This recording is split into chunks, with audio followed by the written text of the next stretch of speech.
The Nile stretched endlessly, a liquid ribbon of life cutting through an ocean of sand. Its waters gleamed under the sun, promising prosperity and survival to all who lived along its banks. To the ancient Egyptians, this wasn't just a river, it was the vein of existence, an extension of the divine. Every ripple carried whispers of the gods, every flood a message of their favor or their wrath. Life in this sacred land wasn't random, it was a dance choreographed by unseen hands, the gods' hands. Above, the sky wasn't just an empty expanse. It was Nut, the goddess, arching her celestial body over the earth, her star-speckled form bending to protect and envelop her children below. Beneath her stretched Geb, the earth, steadfast and fertile, his laugh erupting as the ground shook, his tears nourishing crops. Between them stood Shu, the invisible heir, holding the heavens high, ensuring Nut and Geb could never touch. Every sunrise wasn't just a new day, it was Ra, the sun god, battling his way through the darkness, defeating the serpent Apep to bring light and order to the world. Each sunset was a reminder of the perpetual struggle between chaos and harmony. To the Egyptians, there were no coincidences. The screech of a falcon overhead was Horus, the protector, watching and guiding. The hiss of the desert wind was Set, the bringer of storms, plotting his mischief. Even death wasn't an end, it was merely a passage. The scales of Maat weighed the truth of your heart, while Anubis, the jackal-headed guide, led you through shadowy paths. Existence was a constant negotiation with forces seen and unseen, each moment balanced between gratitude and awe, reverence and fear. In the quiet of the night, as the people rested, they would look to the moon and see Khonsu, marking time with his cool, silver glow. They whispered prayers to Isis, the Great Mother, hoping for her protection and blessings. Farmers tilled their land with thoughts of Hapi, the bringer of the floods, whose abundant waters could mean feast or famine. Craftsmen shaped stone and wood, calling on Ta, the Creator, to bless their hands with skill.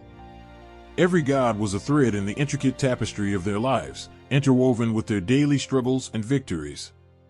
The temples weren't merely places of worship, they were portals where the divine and mortal worlds touched. The towering obelisks, etched with sacred texts, captured the sunlight as offerings to the gods. The air within these stone sanctuaries was heavy with incense, each curl of smoke a silent plea or a heartfelt thank you. Priests, clad in pristine linen, performed rituals so ancient they felt like echoes of creation itself. In their chants, the gods were alive, watching, listening, and judging. Yet, the gods weren't distant figures perched in unreachable heavens. They were family, imperfect, emotional, and profoundly relatable. Osiris, who suffered betrayal and death, represented resilience. Isis, whose tears brought him back, embodied unwavering devotion. Set's chaos was a reminder that life, no matter how ordered, could turn wild and unpredictable. Their stories weren't just myths, they were lessons, mirrors reflecting the human condition. Every action had weight. Lighting a lamp at dusk wasn't just for illumination, it was a gesture of hope, a ward against the darkness that Apep sought to unleash. Wearing an amulet wasn't just decoration, it was protection, an assurance that Batet or Sekhmet watched over you. Even the simple act of pouring water onto the ground was an offering, a silent conversation with the gods of the earth and sky. And the gods weren't static. They shifted, adapted, merged, and evolved with the people's needs.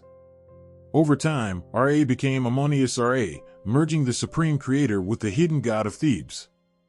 Bastet's gentle nature as a protector softened the fierceness of Sekhmet. Even Aten, once a minor sun disk, rose briefly to overshadow all others, proving the fluidity of devotion in a constantly changing world.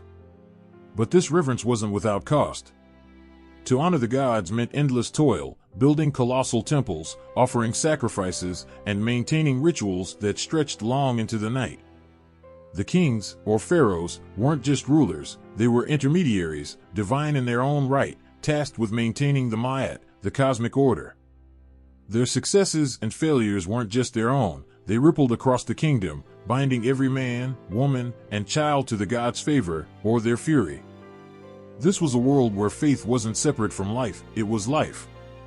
The gods walked among them in the wind, the water, the stars, and the sun. Their laughter rang in the chirping of birds, their anger roared in the crack of thunder. The line between mortal and divine blurred, leaving every heart beating with the promise that they, too, were part of something far greater. Yet, even with this connection, there were mysteries, questions that lingered unanswered. What lay beyond the riverbank, where the sun disappeared each evening? Why did the gods choose to intervene one moment and remain silent the next? And as the Nile flowed onward, carrying silt and stories from one generation to the next, one question lingered above all: did the gods love them, or merely tolerate them? Darkness stretched endlessly, a void so complete that it was as if the world had never been conceived. Silence reigned, heavy and oppressive, until a single, potent spark of intent shattered the stillness. In the beginning, the universe was nothing more than an infinite ocean of chaos, a formless, swirling abyss known as none. It was from this primordial expanse that the gods began their work, weaving the fabric of existence from the strands of nothingness. In Heliopolis, the story of creation began with Adam, the self-created. In the midst of the watery chaos, Adam emerged, radiant and whole, standing atop the primeval mound that rose from the depths of none. He was all and nothing, embodying both male and female aspects, the essence of potential itself. From his loneliness, Adam fashioned the first act of creation. He brought forth his children, Shu, the god of air, and Tefnut, the goddess of moisture, through the sheer force of will and breath. But even gods could be lost. Shu and Tefnut wandered the chaotic void, searching for balance and structure. Adam, stricken by their absence, wept, and from his tears, the first humans were born. When Shu and Tefnut returned, they brought with them Ma'at, the principle of order, truth, and justice. It was through their union that Geb, the earth, and Nut, the sky, were born. Yet their love became their curse. They were locked in an eternal embrace until Shu, at Adam's command, separated them. Nut was lifted high above, arching her body to form the heavens, while Geb remained below, fertile and steadfast. From their union came the gods who would shape the human experience: Osiris, Isis, Set, and Nephthys. Far to the south in Hermopolis, the priests told a different tale. They spoke of 8 deities, the Ogdoad, who embodied the primal forces of creation. These were paired opposites. Ammonius and Amunet represented the hidden, Ha and Ha-He, the infinite, Kuk and Kakhet, the darkness, and Nun and Nonet, the waters. Together, they stirred the chaos, their combined energies creating the first mound of earth.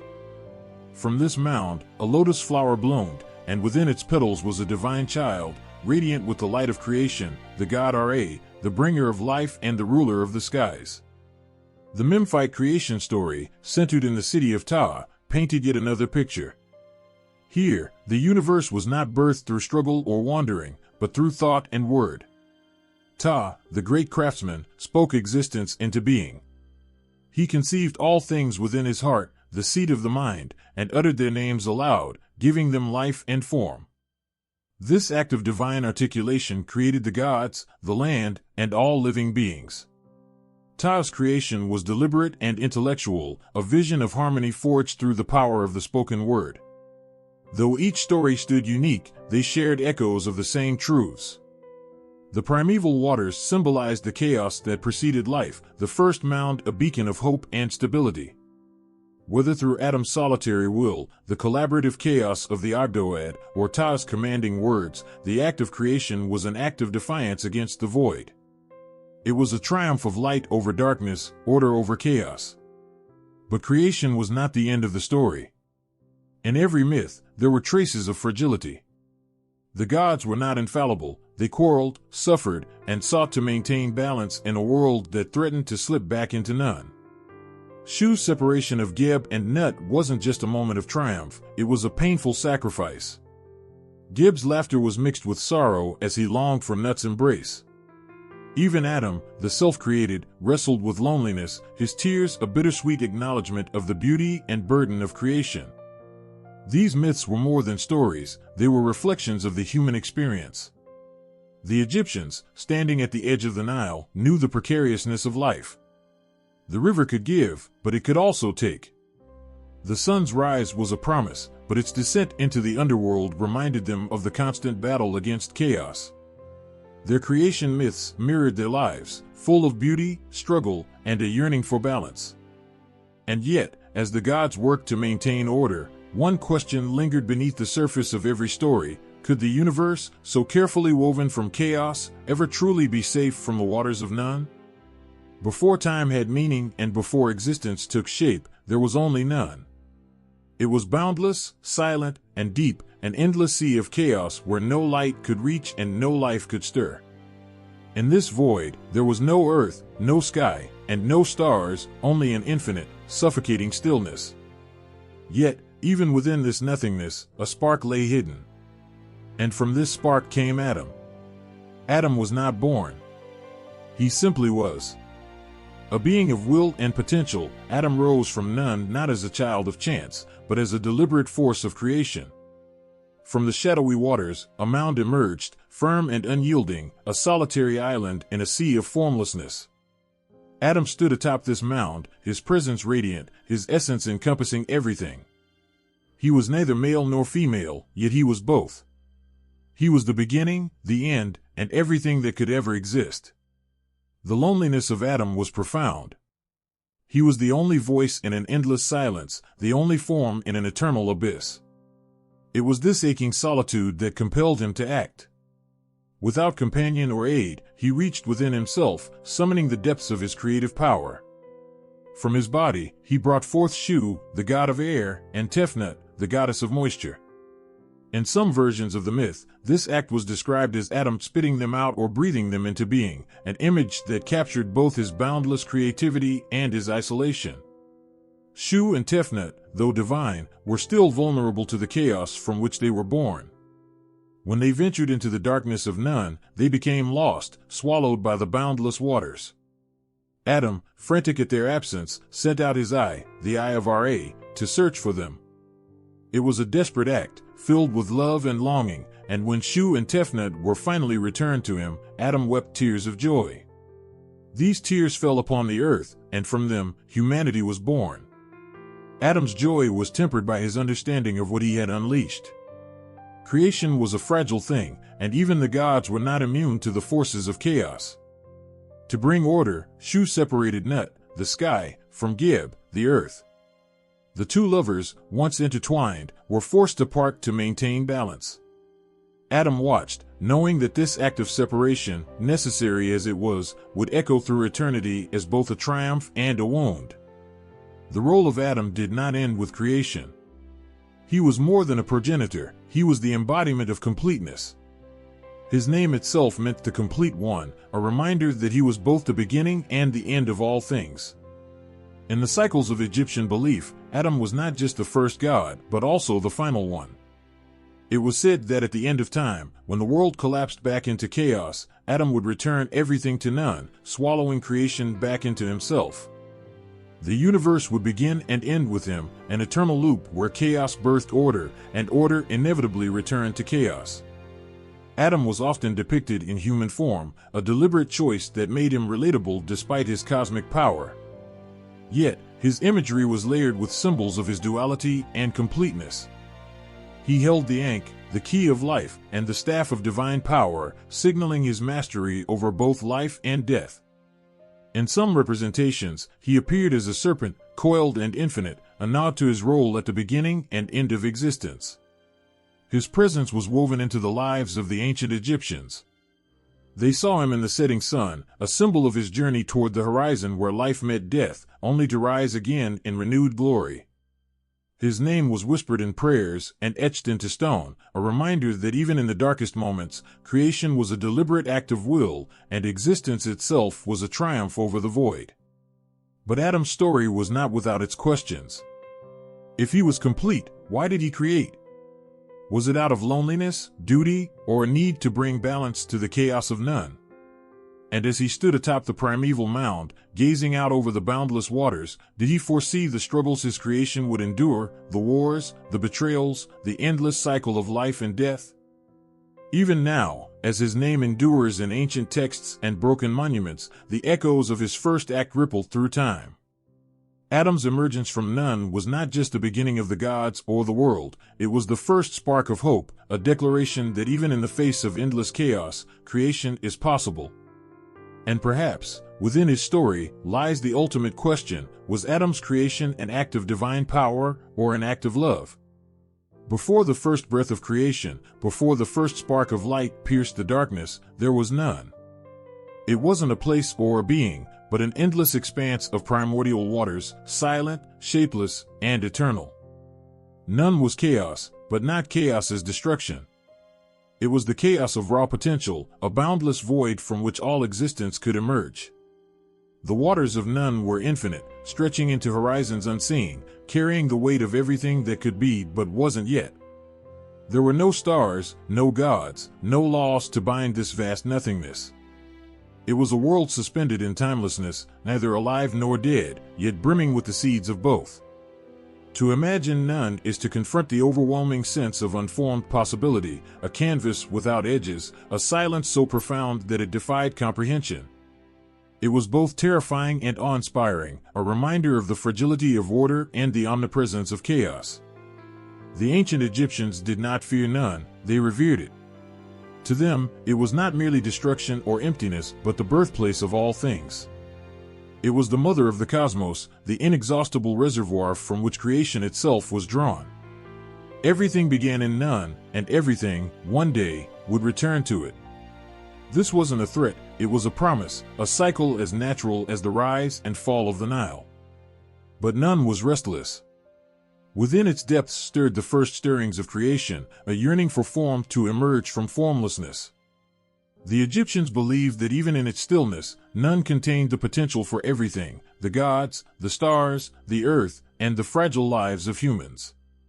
It was said that from the chaotic waters of none, the primeval mound arose, a beacon of stability in a sea of endless change. Upon this mound stood Adam, the self-created, whose first act of will would shatter the silence and bring forth the gods. Yet none was not gone. It remained, an ever-present reminder of what lay beneath the thin veneer of order. Even as the gods carved the world into existence, none lingered at the edges, a shadow that could never be fully banished. The annual flooding of the Nile was seen as none's reappearance, a return of chaos to remind humanity of its dependence on balance.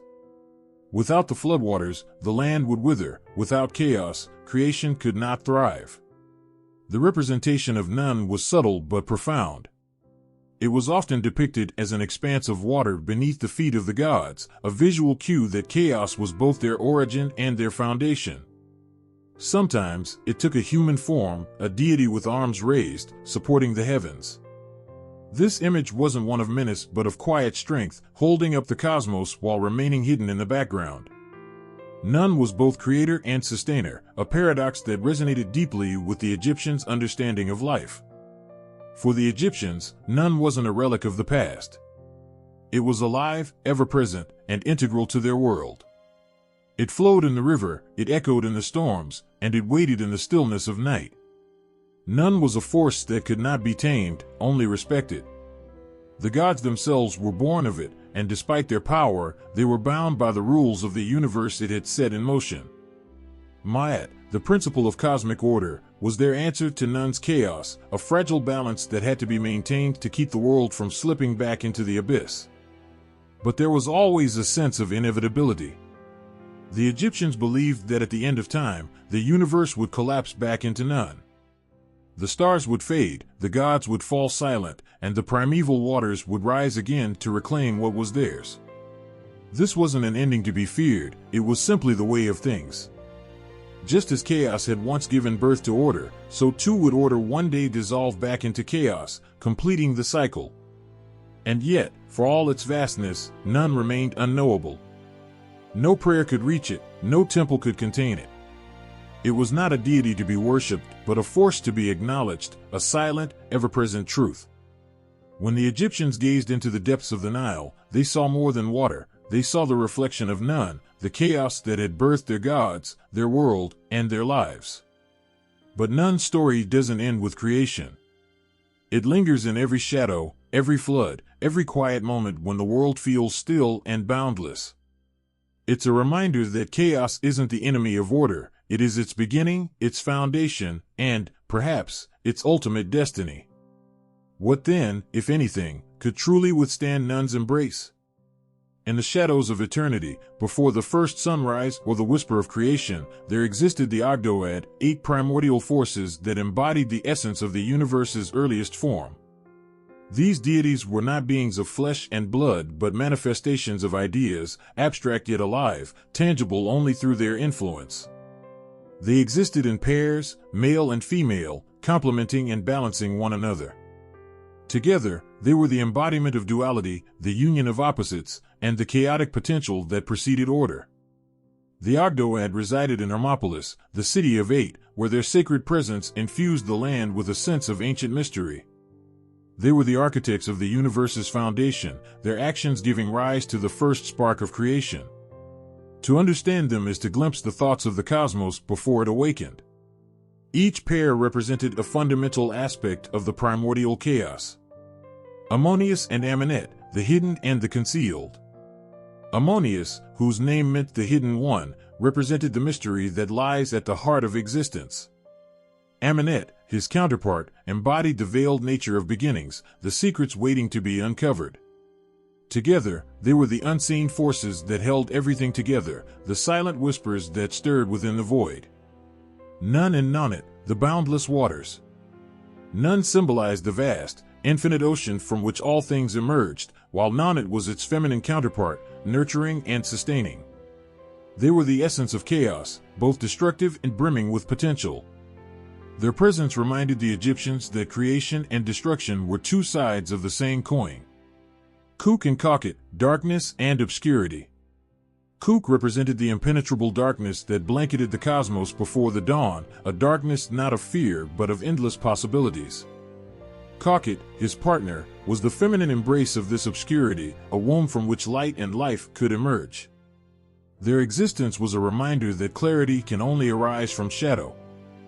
Ha and Hahe, infinity and formlessness. Ha embodied the boundless, the endless expanse of time and space that stretched beyond comprehension. Hahe complemented this with the idea of limitless potential, the feminine energy of infinite possibility. Together, they encapsulated the eternal nature of the universe, a cycle with no beginning or end. The Ogdoad was not represented as fully anthropomorphic gods, but often depicted as humans with the heads of frogs and serpents. The males bore frog heads, symbolizing fertility and transformation, while the females had serpent heads, evoking renewal and continuity. These forms highlighted their connection to the primal, untamed aspects of existence. Theirs was a story of balance and interdependence. Each pair relied on the other to maintain the delicate equilibrium that allowed creation to unfold. Together, they labored in the unseen depths of chaos, stirring the primordial waters and shaping the first mound of earth, the Benben. It was from this sacred mound that Adam, the first god, would emerge, carrying within him the seeds of creation. Yet, without the Ogdoad, even Adam's divine power would have remained dormant, lost within the limitless chaos. The Ogdoad was not celebrated with grand temples or elaborate rites like other gods. Their worship was subtle, woven into the understanding of the universe's earliest moments. The Egyptians honored them through reverence for the balance they maintained, the harmony they represented. There were less deities to be prayed to and more forces to be acknowledged, a quiet bow to the unfathomable truths that shaped existence. Their presence lingered in the rhythm of life and death, in the ebb and flow of the Nile, and in the stillness of the night. When the Nile overflowed its banks, nourishing the land and renewing life, it was said that the Ogdoad had stirred the waters, reminding humanity of their enduring presence. But their story also carried a shadow of inevitability. For all their power, the Ogdoad was transient, existing only in the moments before creation. Once the world was formed and Ma'at, the principle of order, was established, their influence receded into the background. They were the parents of the cosmos, their work done, yet their essence remained in the fabric of existence. Even now, the Ogdoad whispers through time, their legacy etched into the cycles of creation and renewal. They remind us of the profound beauty in chaos, the necessity of opposites, and the infinite possibilities that lie in the union of the unseen and the known.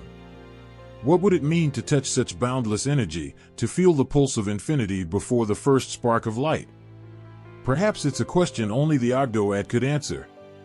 When the first light of dawn spilled across the horizon, it wasn't just the sun that rose, it was Ra. Every morning, his golden presence breathed life into the world, chasing away the darkness and warming the cold, silent earth. He wasn't just a god, he was existence itself. The rhythm of life pulsed with his journey, a cycle that held the universe together. But Ra's life was far from simple. To the Egyptians, his daily journey across the sky and through the treacherous Duat, the underworld, wasn't just a routine. It was a battle, a story of resilience, and an eternal fight against forces that sought to undo the order he represented. By day, Ra rode his great solar bark, the Man-Jet, cutting across the heavens. The sun, blazing and untouchable, was his radiant eye, and his presence brought with it the promise of Ma'at, balance, and order. Yet, as effortless as his daytime reign seemed, his was a path paved with purpose and vigilance. Beneath his bright light, crops grew, rivers sparkled, and humanity thrived. The world depended on him, a weight he bore with divine certainty. But Ra's story wasn't just about the sunlit skies. When evening descended and the fiery disk dipped below the horizon, his true struggle began. As night spread its veil, Ra boarded his second vessel, the Mesektet. This ship was darker, its passengers quieter, its mission heavier.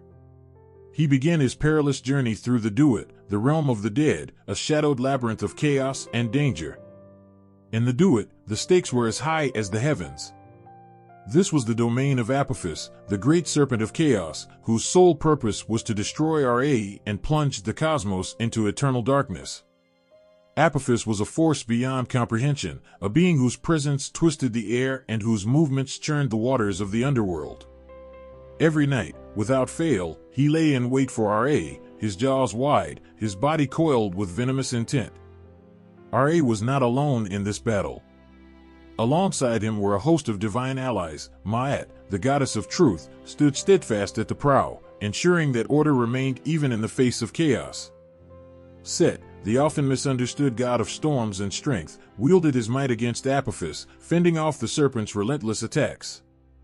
The air was thick with tension as the bark navigated the treacherous rivers of the Duat, its light barely holding back the encroaching darkness. The Duat itself was a place of wonder and terror. 12 distinct regions stretched before Ra, each representing an hour of the night. In these shadowed lands, the dead awaited judgment, monsters prowled the dark waters, and sacred gates barred the path.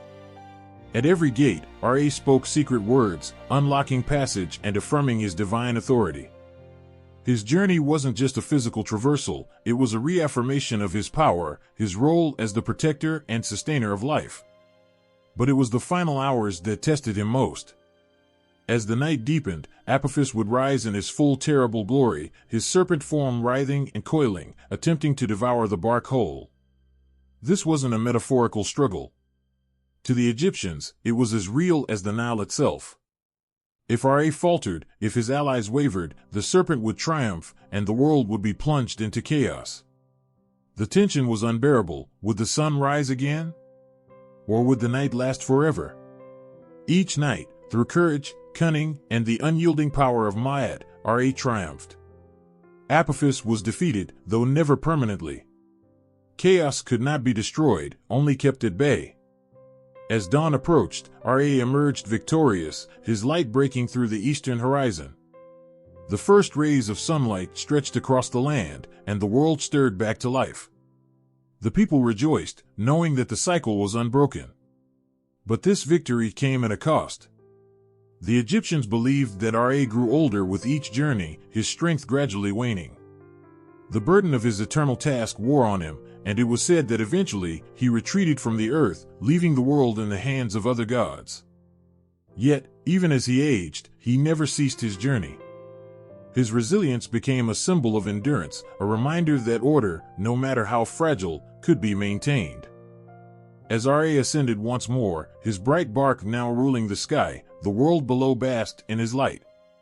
Crops grew, children laughed, and life thrived in the warmth of his presence.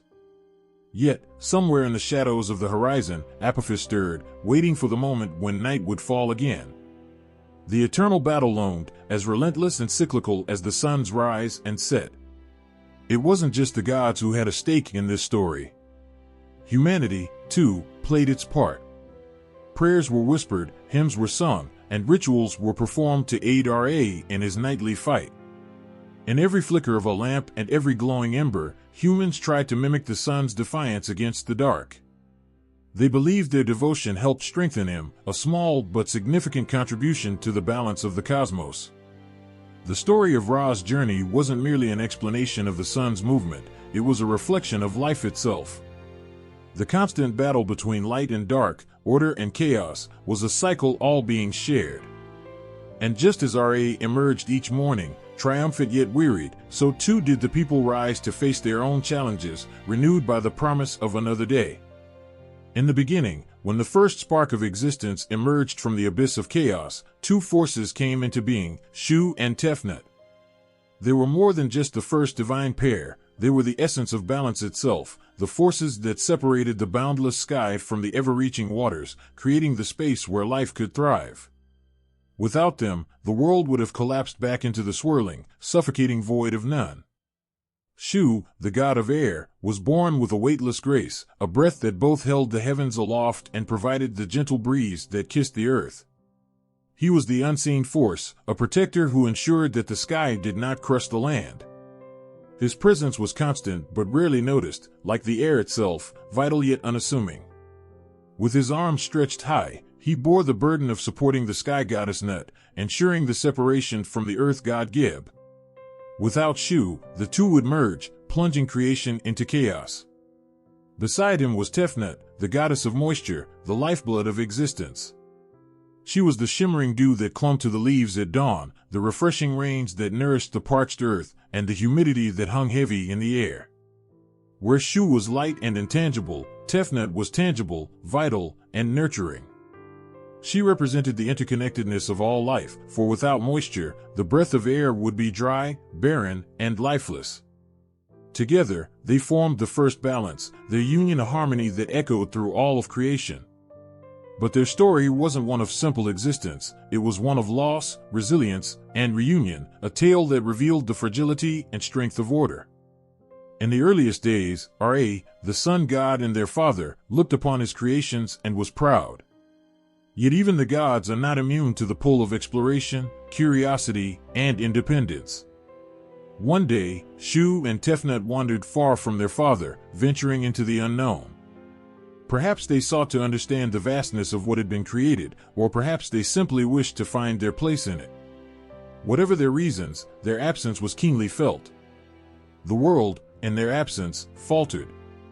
Without Shu, the sky trembled, threatening to collapse onto the earth. Without Tefnut, the land grew dry, brittle, and lifeless. Chaos began to creep back into the ordered world, its tendrils reaching for the fragile balance that had been established. Ra, desperate to find his children and restore harmony, sent forth his all-seeing eye, a part of himself, both a beacon and a hunter. The eye searched tirelessly, sweeping across the earth, until it finally found Shu and Tefnut. The reunion was not just a moment of relief, but one of profound joy. As they returned to their father, the world sighed in unison. The air grew steady once more, the rains returned to soften the hardened earth, and balance was restored. Their return was celebrated, not with fanfare, but with a quiet understanding of their importance. The world's survival depended on their presence, on the delicate interplay of air and moisture. They were the unseen architects of creation, their roles as vital as they were eternal.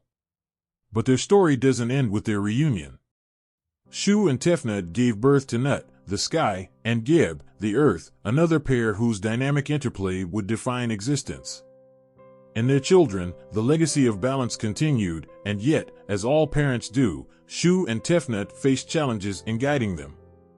Nut and Geb's longing to unite was a reflection of the very chaos that Shu and Tefnut had first been created to counter.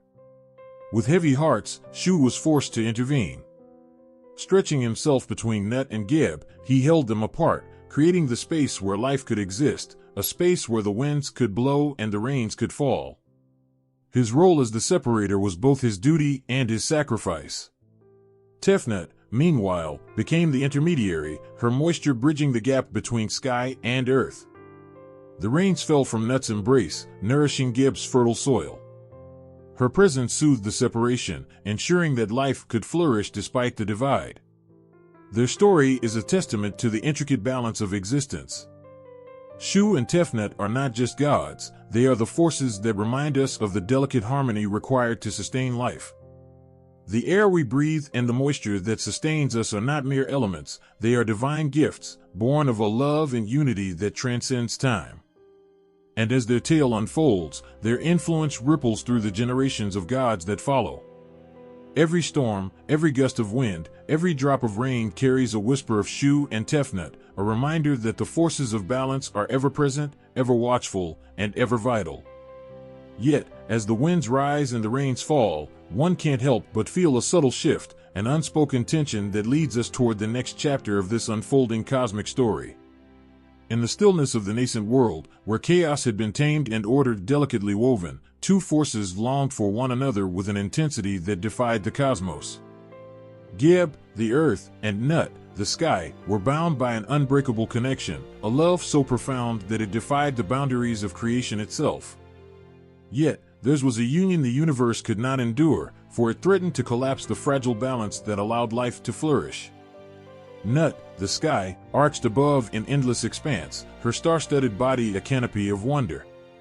She was vast, ethereal, and untouchable, her presence wrapping the world in a comforting embrace. Below her lay Geb, the earth, steadfast and nurturing, his rugged surface teeming with the potential of life. He was the fertile soil, the mountains that reached toward the heavens, the solid foundation upon which existence rested. Together, they were inseparable, their love a seamless blend of sky and earth. In their union, however, there was no space for life to breathe. The heavens pressed against the earth, suffocating the land, leaving no room for light to reach the soil or for creatures to thrive. It was a love too consuming, too all-encompassing, and the world cried out for release. It was Shu, their father and the god of air, who answered the call. With an aching heart, he rose between them, his form stretching tall and resolute, his arms outstretched to hold them apart. It was not an act of cruelty but of necessity. To separate Nut and Geb was to create the space where life could flourish, where the sky could rain upon the earth and the earth could bloom under the warmth of the sun. The separation was agonizing. Geb groaned in sorrow, his tears forming the rivers and oceans that weep across his surface. Nut wept silently, her tears becoming the stars that dot her celestial body, each a glimmer of the love she could no longer physically share. Their longing was eternal, their gaze locked in a silent yearning that spanned the infinite stretch of Shu's presence. Despite their separation, Nut and Geb found ways to touch the world with their love. Each day, as Ra, the sun god, traveled across the sky, he carried a piece of Nut's light and warmth, casting it down to Geb's surface. In return, Geb offered the fruits of his soil, the life that sprang forth from his nurturing embrace. It was a quiet exchange, a promise that their bond remained unbroken despite the chasm between them. Yet, their story did not end with this division. From their love came life itself. Nut and Geb became the parents of the gods who would shape the destiny of the world: Osiris, the god of the afterlife; Isis, the goddess of magic and motherhood; Seth, the god of chaos; and Nephthys, the goddess of protection and mourning. Their children bore the legacy of their longing, their existence a reminder of the sacrifices their parents made for creation.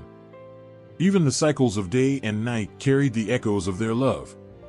Nut, each night, would swallow the sun, guiding it through her body as it traveled through the Duat, the realm of the dead.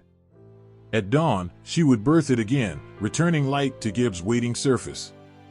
This act of creation and renewal was her way of touching him, of leaving her mark upon his surface in the form of sunlight. Their love, though distant, was eternal.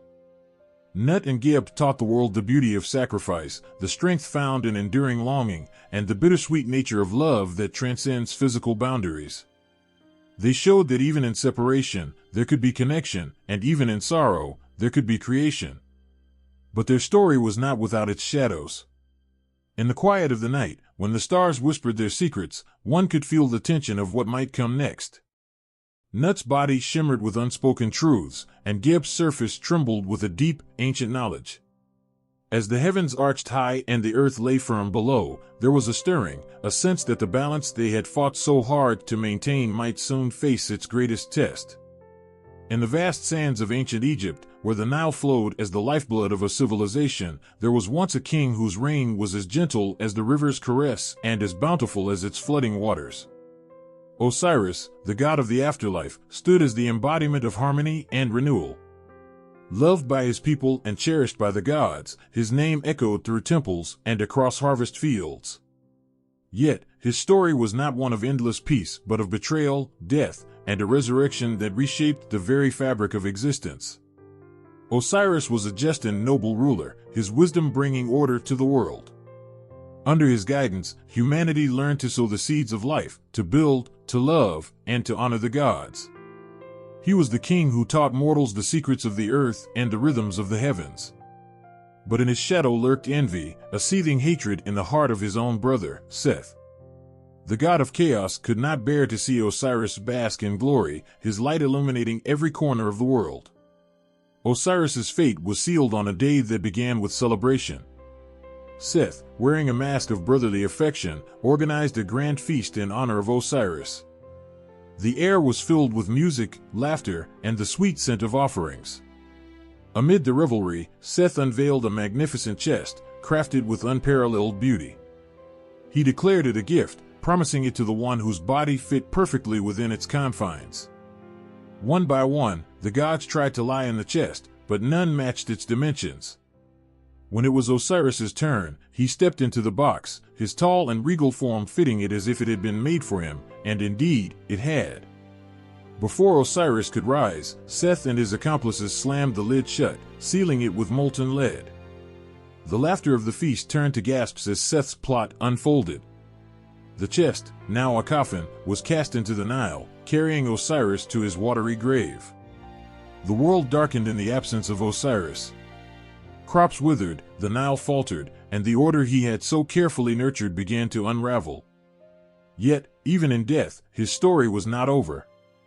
His beloved wife, Isis, the goddess of magic and motherhood, refused to accept his end. Her grief was vast, but it fueled her determination. She scoured the land, searching every riverbank and marsh until she found the coffin, its golden surface glinting beneath reeds. But Seth was not finished with his cruelty.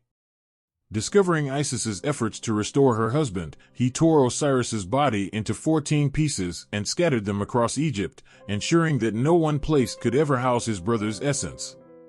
Isis wept, her tears mingling with the waters of the Nile, but her resolve never wavered. With the help of her sister, Nephthys, and the jackal-headed god Anubis, she gathered the fragments of Osiris's body, piece by piece. Through her magic, Isis bound the pieces together, wrapping them in linen, weaving her love and power into every thread. But to bring him back fully, she needed the spark of life. With the aid of Thoth, the god of wisdom, and Horus, the falcon-headed god and their son, she performed a ritual so potent it defied the laws of death. For a fleeting moment, Osiris was restored, not as a god of the living but as the eternal ruler of the afterlife. In his resurrection, Osiris became something greater than he had ever been. He descended into the Duat, the realm of the dead, where he presided over the weighing of hearts, a process that determined the fate of souls. He was no longer just a king but a symbol of rebirth and the eternal cycle of life and death. His death gave life meaning, and his resurrection offered hope that even in the shadow of the grave, there could be renewal. Yet, Seth's chaos was not silenced. The god of storms raged on, his fury a constant threat to the balance that Osiris and Isis had fought so hard to restore. In the heavens and on earth, the echoes of Osiris's story lingered, a tale of love, betrayal, and the undying power of hope. But in the quiet of the Duat, where Osiris sat upon his throne, a silent question loomed, one that would ripple through gods and mortals alike. Would this fragile balance hold, or would the cycle begin anew? In the soft glow of the Egyptian dawn, as the sun crept over the horizon to kiss the sands, there stood a goddess whose love and determination could move worlds. Isis, the goddess of magic and motherhood, was more than a deity. She was a force, a protector, a healer, and the essence of compassion. Her story was woven with threads of pain and triumph, her strength a beacon that lit the darkest paths. Isis loved Osiris with a devotion that transcended mortality. When he was cruelly taken from her, bound in a coffin and cast into the Nile, her grief surged like a storm. But she refused to let despair drown her. Instead, she transformed her pain into purpose. The death of Osiris might have shattered another, but for Isis, it awakened a power she had only begun to understand. Disguising herself as a mortal, Isis traveled through the land of Egypt, her steps quiet yet purposeful. Each village and hamlet she passed offered whispers of her presence, for even in human form, her beauty and aura were undeniable. She followed the Nile's winding path, her heart guiding her toward her beloved. When she finally found the chest that imprisoned Osiris, it was hidden among reeds, the wood swollen by the river's embrace. Her fingers trembled as she opened it, but instead of despair, she held onto the flickering hope that he could be returned to her. Yet Seth, ever the bringer of chaos, struck again. When he learned of Isis's discovery, his wrath was swift and terrible.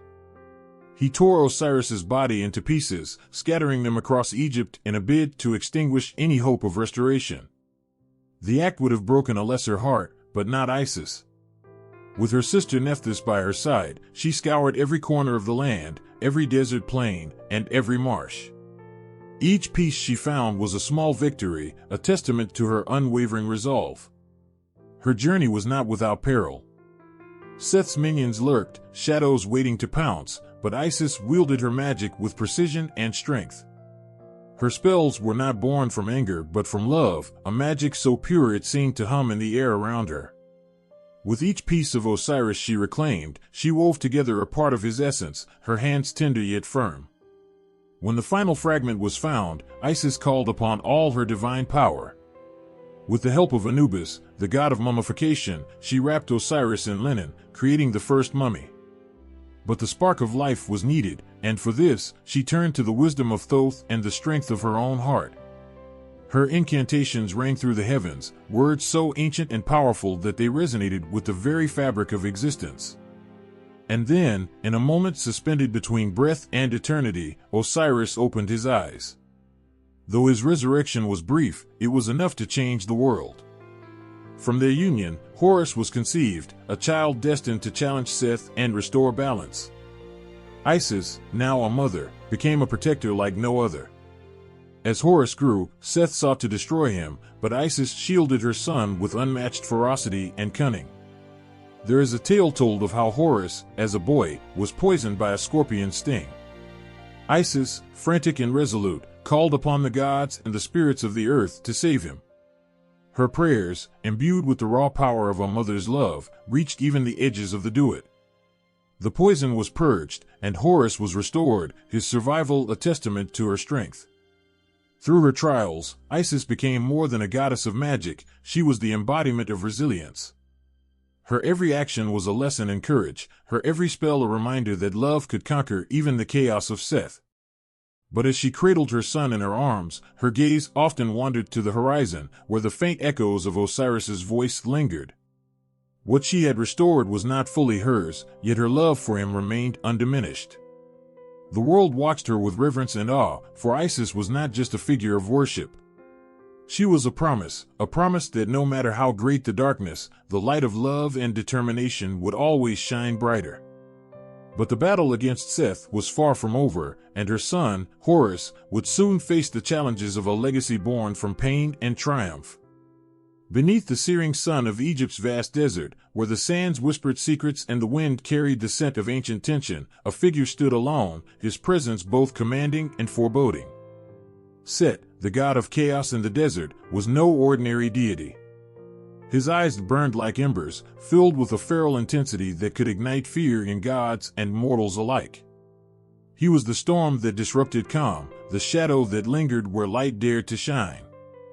Born of the same divine lineage as Osiris, Set was destined for greatness, but his path was carved from strife. While Osiris embodied harmony, fertility, and kingship, Set thrived in the untamed wildness of the desert. The scorching heat, the shifting dunes, and the howling winds were his dominion, a place where order had no foothold.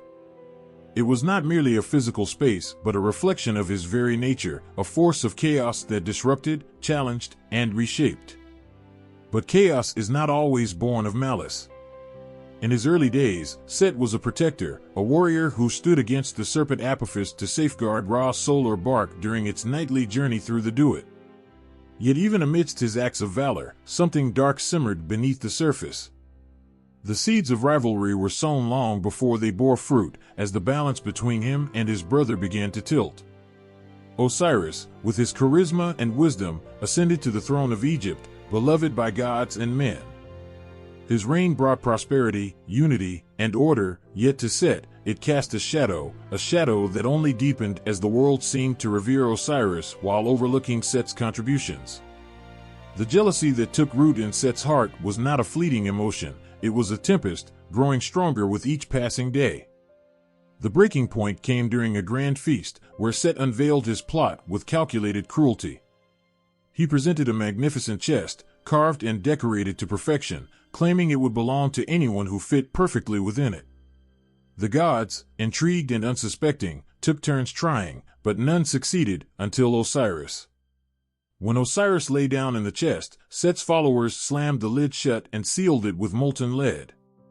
In one merciless stroke, Set had not only ended Osiris's life, but shattered the harmony that held the cosmos together.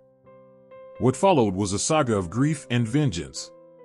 Isis, relentless in her love, sought to restore her husband, while Set seized the throne, ruling with an iron fist. His reign was a stark contrast to Osiris's. It was marked by fear, division, and the harshness of the desert. The fertile lands of Egypt withered under his chaotic rule, a reflection of the disorder that had taken root in the heavens. But Set's greatest challenge was yet to come. Horus, the son of Osiris and Isis, grew into a formidable adversary, embodying the hope of restoring balance. Their conflict was not just a battle of strength, but a clash of ideals. Set, the embodiment of disruption, faced Horus, the beacon of renewal. Their battles were legendary, each encounter testing the limits of their power and will. One of the most intense confrontations took place on the banks of the Nile, where they transformed into mighty hippopotamuses, thrashing and roaring as they fought for days. The water churned with their fury, a reflection of the chaos that gripped the cosmos. But it was not just physical prowess that decided the victor. Strategy, wit, and divine intervention played their parts. In another tale, Set sought to humiliate Horus during a council of the gods, questioning his legitimacy and strength. The contest that followed tested their cunning, endurance, and even their capacity for deceit. Though Set was known for his trickery, Horus proved that even chaos could be outmaneuvered when guided by purpose. Yet Set was not without his complexities. Despite his actions, he was not pure evil. He was chaos incarnate, a necessary force in a world that thrived on balance. The gods did not exile him, but gave him a place, assigning him to guard the solar bark and battle Apophis. Even in his defiance, Set played a role in maintaining the cosmic order, a paradox that defined his existence. As the years passed, the rivalry between Set and Horus became more than a familial feud, it became a symbol of the eternal struggle between chaos and order. But the tale was far from over. Set, unbroken and defiant, remained a force to be reckoned with, his laughter echoing across the deserts he called home. For every victory of light, there was always a shadow waiting to rise, and in that shadow, Set stood, a reminder that chaos, though feared, was as vital as the order it opposed. The moon hung low over the darkened horizon, casting a silver glow across the land of Egypt. Beneath its watchful gaze, a figure moved silently through the shadows, her presence both tender and mournful. This was Nephthys, the quiet sister, the unassuming protector, the one who stood where sorrow and solace intertwined. Her name was whispered in hushed tones by those who sought comfort in the face of death, a deity whose strength lay not in dominion but in devotion. Nephthys was not one to command the grandeur of temples or the adoration of vast crowds. She was the goddess of the unseen moments, of the spaces between life and death, of grief unspoken and love unyielding. While her siblings, Osiris, Isis, and Set, often took center stage in the grand dramas of mythology, Nephthys found her purpose in the quiet corners, where her unwavering presence was most needed. Her role as a mourner defined her. When Osiris was betrayed and slain by Set, it was Nephthys who stood beside Isis in the wake of tragedy. Together, the sisters scoured the land, searching for the broken body of their beloved brother. Nephthys' grief was palpable, a raw and aching thing, yet it was not paralyzing. Her sorrow became her strength, driving her to aid Isis in piecing together the fragments of what had been torn apart. In those harrowing moments, Nephthys was more than a mourner, she was a healer of the soul. Her touch was said to soothe the most profound despair, her words carrying a gentleness that could calm the storm of loss. She represented the quiet resilience of those who bear their pain without seeking recognition, the unseen pillars that hold others up when the world crumbles. Yet, Nephthys was not defined by grief alone. She was a protector, her devotion extending to the realm of the dead. In the tombs of Egypt, where darkness reigned and silence lingered, her presence was a beacon of hope. She was invoked in funerary texts, her name a prayer on the lips of those who sought safe passage into the afterlife. Her protective embrace was believed to shield the deceased, guiding them through the perils of the duat and ensuring their rebirth. But her story was not without complexity. As the wife of Set, Nephthys found herself caught between loyalty to her husband and the bonds of her family. While Set descended into chaos and betrayal, Nephthys remained a figure of quiet integrity. Her heart ached for the discord that tore her family apart, yet she did not turn away. Instead, she sought to mend what she could, her love for both Osiris and Set a testament to her unwavering compassion. In the myth of Anubis, her nurturing spirit came to the forefront. It is said that she bore Anubis, the jackal-headed god of embalming and mummification, with Osiris. Whether through her union with Osiris or the care she provided to Anubis as a mother, Nephthys became intricately tied to the rituals of death and preservation. Her son inherited her role as a protector of the dead, his vigilant gaze ensuring that the sanctity of the afterlife remained unbroken. In art and inscriptions, Nephthys was often depicted with her hieroglyphic emblem, a house and a basket, atop her head, symbols of shelter and sustenance. Her imagery spoke of her essence, a guardian who provided safety and nurtured life even in its most fragile moments. She stood at the head of coffins, alongside Isis, forming a sacred pair that protected the body and soul of the deceased. Together, they were the wings of divine comfort, their presence a promise that no soul would journey into the afterlife alone. And yet, for all her associations with death, Nephthys was also a symbol of the enduring bond between sisters. Her relationship with Isis was one of profound unity, forged in the crucible of shared grief and unwavering love. They were two halves of a whole, their strength magnified in each other's presence. Where Isis brought magic and determination, Nephthys brought empathy and quiet fortitude. Together, they stood as a testament to the power of kinship, a force capable of withstanding even the greatest of tragedies.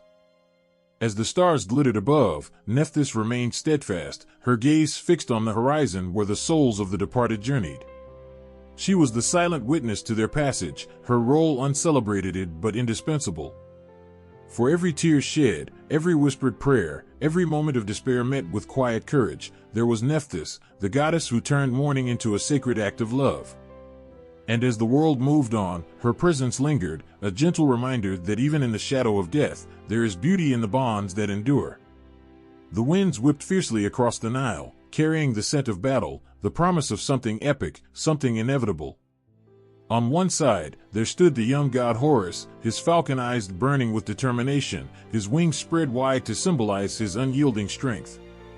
On the other side, the might of Set, his older uncle, the god of chaos, with a heart darkened by jealousy and thirst for power. Their battle was not just a struggle for the throne of Egypt, it was a fight for the very soul of the land itself.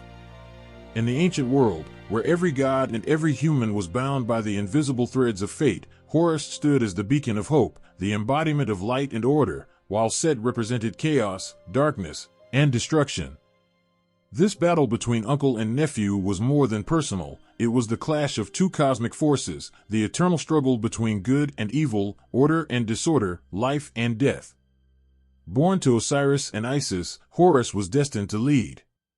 Yet his path to kingship was marred by bloodshed, betrayal, and grief. His father, Osiris, had been murdered by Set, and his mother, Isis, had spent countless days and nights mourning, seeking vengeance, and eventually restoring her husband. But Horus, though a mere child, was not content to let the murder of his father go unpunished. He knew that his destiny was greater than the sorrow that had stained his family. He was born to restore the balance, to bring justice to the lands of Egypt, to take back what Set had stolen. As a child, Horus had known only the warmth of his mother's embrace and the stories of his father's reign. Yet, as he grew, he understood that to claim the throne meant more than mere inheritance. It meant fighting. It meant enduring. And most importantly, it meant being willing to sacrifice everything, even your very soul. The first battle between Horus and Set was one of strength. They fought in the skies, their wings clashing like thunder, their cries echoing across the heavens. Horus, in his youthful arrogance, believed that his power alone could defeat Set, but he soon learned that strength was not always the deciding factor in such a cosmic battle. Set, with his cunning and treachery, proved time and again that victory was not guaranteed by brute force. But Horus was not defeated. He fought back, rising higher, pushing forward despite his wounds, despite his struggles. His resolve was unshakable. Every blow from Set was met with a defiant cry, every strike a promise that he would never yield. And so, the battle continued, not just between gods, but between ideas, ideologies, between what was just and what was destructive. The gods watched from the heavens, but it was not their favor that would decide the outcome. It was Horus's will, his heart, and the strength of his convictions. And as the battles raged on, it became clear that the fate of Egypt hung in the balance. With each victory, Horus proved that he was more than just the son of a slain king. He was the protector of Egypt, the future of the land, and the living embodiment of divine kingship. The ultimate test came when Horus was summoned to the judgment of the gods, to a court where Set sought to discredit him, claiming that Horus was unfit to rule. Horus stood before them, not as a child seeking vengeance, but as a leader who had endured the storms of life, who had risen above grief and loss. He proved that he had inherited his father's wisdom, his mother's strength, and the courage to unite the kingdom under one banner. His resolve, his leadership, his vision for Egypt were unmatched. And yet, the final clash, a test of both body and spirit, took place when Horus and Set engaged in a fierce contest for supremacy. In one moment, Horus's eye was severed, symbolizing the cost of kingship, the pain of leadership, and the sacrifices that would be demanded of him. The wound left an eternal mark on Horus, but he did not falter. He persevered. The eye was healed by his mother, Isis, and the act of restoration became a symbol of hope, of the healing power that would come with true kingship. Horus's victory was not just physical, it was symbolic. The battle for the throne was, in truth, the battle for Egypt's heart and soul. As the falcon god soared above the lands, his wings stretching over the Nile, it was clear, Horus was not just the god of kingship, he was the god of justice, of protection, of the law that bound the land together. His reign would bring order, prosperity, and a reminder that even in the darkest of times, there is always light, always hope. In the years that followed, Horus became the embodiment of Egyptian leadership. He was not a distant, unapproachable ruler. He was a god of the people, whose very existence spoke to the divine right of kingship. Pharaohs would take on his name, believing that the falcon god's spirit dwelled within them, guiding their decisions, protecting their people, and ensuring the prosperity of the land. The image of Horus was everywhere. His falcon head crowned the temples, his eyes symbolized protection, and his wings stretched across the banners of the kings. He was not just a god of the past, he was the god of Egypt's future, of all that could be built and all that could be lost. His legacy was not one of violence, but of the unwavering belief that leadership was not for the self, but for the land, for the people, for the world. In the end, Horus was not just victorious over Set. He triumphed over doubt, over grief, over the forces that sought to tear Egypt apart. He became a symbol, not of war, but of resilience, of the power of love and justice. And as long as the sun rose over the Nile, the falcon god would remain, watching over Egypt, guiding it through both light and darkness, a beacon for all those who sought truth and righteousness. As the first light of dawn began to stretch across the horizon, a silence settled over the desert, a brief moment where the world seemed to hold its breath, waiting for the sun to rise. It was in these early hours, when the darkness still clung to the earth like a blanket, that the presence of Khepri, the god of the rising sun, could be felt. The scarab beetle, with its armored shell and relentless journey through the earth, was his symbol, small in size, yet immeasurable in its power. Khepri was not just a god of light, he was the embodiment of renewal, of the endless cycle of life and death, of beginnings and endings. Just as the scarab beetle rolls its dung across the ground, shaping the earth into new forms, Khepri shaped the world with his daily task, ushering the sun into the sky, bringing the dawn to every living thing that called Egypt home. Each day was a fresh start, a promise that the sun would rise again, no matter how long or how dark the night had seemed. The scarab, though small, was mighty in its symbolism. To the ancient Egyptians, the beetle's actions mirrored the cycle of the sun. Just as the beetle rolled its ball of dung across the earth, so too did Khepri roll the sun across the sky. The dung ball was seen as a symbol of rebirth, of creation from the dark, a transformation from death to life. Khepri's journey through the heavens each morning was seen as a representation of the soul's journey through life, death, and resurrection. The beetle's movement also echoed the cycle of the sun itself, rolling across the sky, setting in the west, only to be reborn again in the east. Each night, Khepri descended into the Duat, the realm of the dead, to travel through its mysterious underworld, only to emerge once more, renewed and vibrant, to bring forth the morning light. The scarab was a symbol of the eternal process of death and rebirth, the relentless persistence of life despite the inevitable presence of death. When Khepri rose in the morning, it was more than just the beginning of a new day, it was a promise. For the ancient Egyptians, the sunrise was a time of profound significance. It was not only a physical event, but a spiritual one as well. Every dawn was an opportunity to start anew, to seek redemption, to cast off the shadows of yesterday and embrace the hope that came with the rising sun. The scarab, so humble in appearance, held the key to the Egyptians' understanding of the universe, that life was cyclical, that death was not an end, but a transformation into something greater. In the temples and tombs, depictions of Khepri were etched into the walls, often shown as a man with the head of a scarab or as a full scarab beetle. These images were not merely decorative, they were powerful reminders of the god's role in the continuous cycle of life. Priests and worshippers would offer their prayers, seeking the god's protection, asking for guidance in their personal journey through life, death, and rebirth.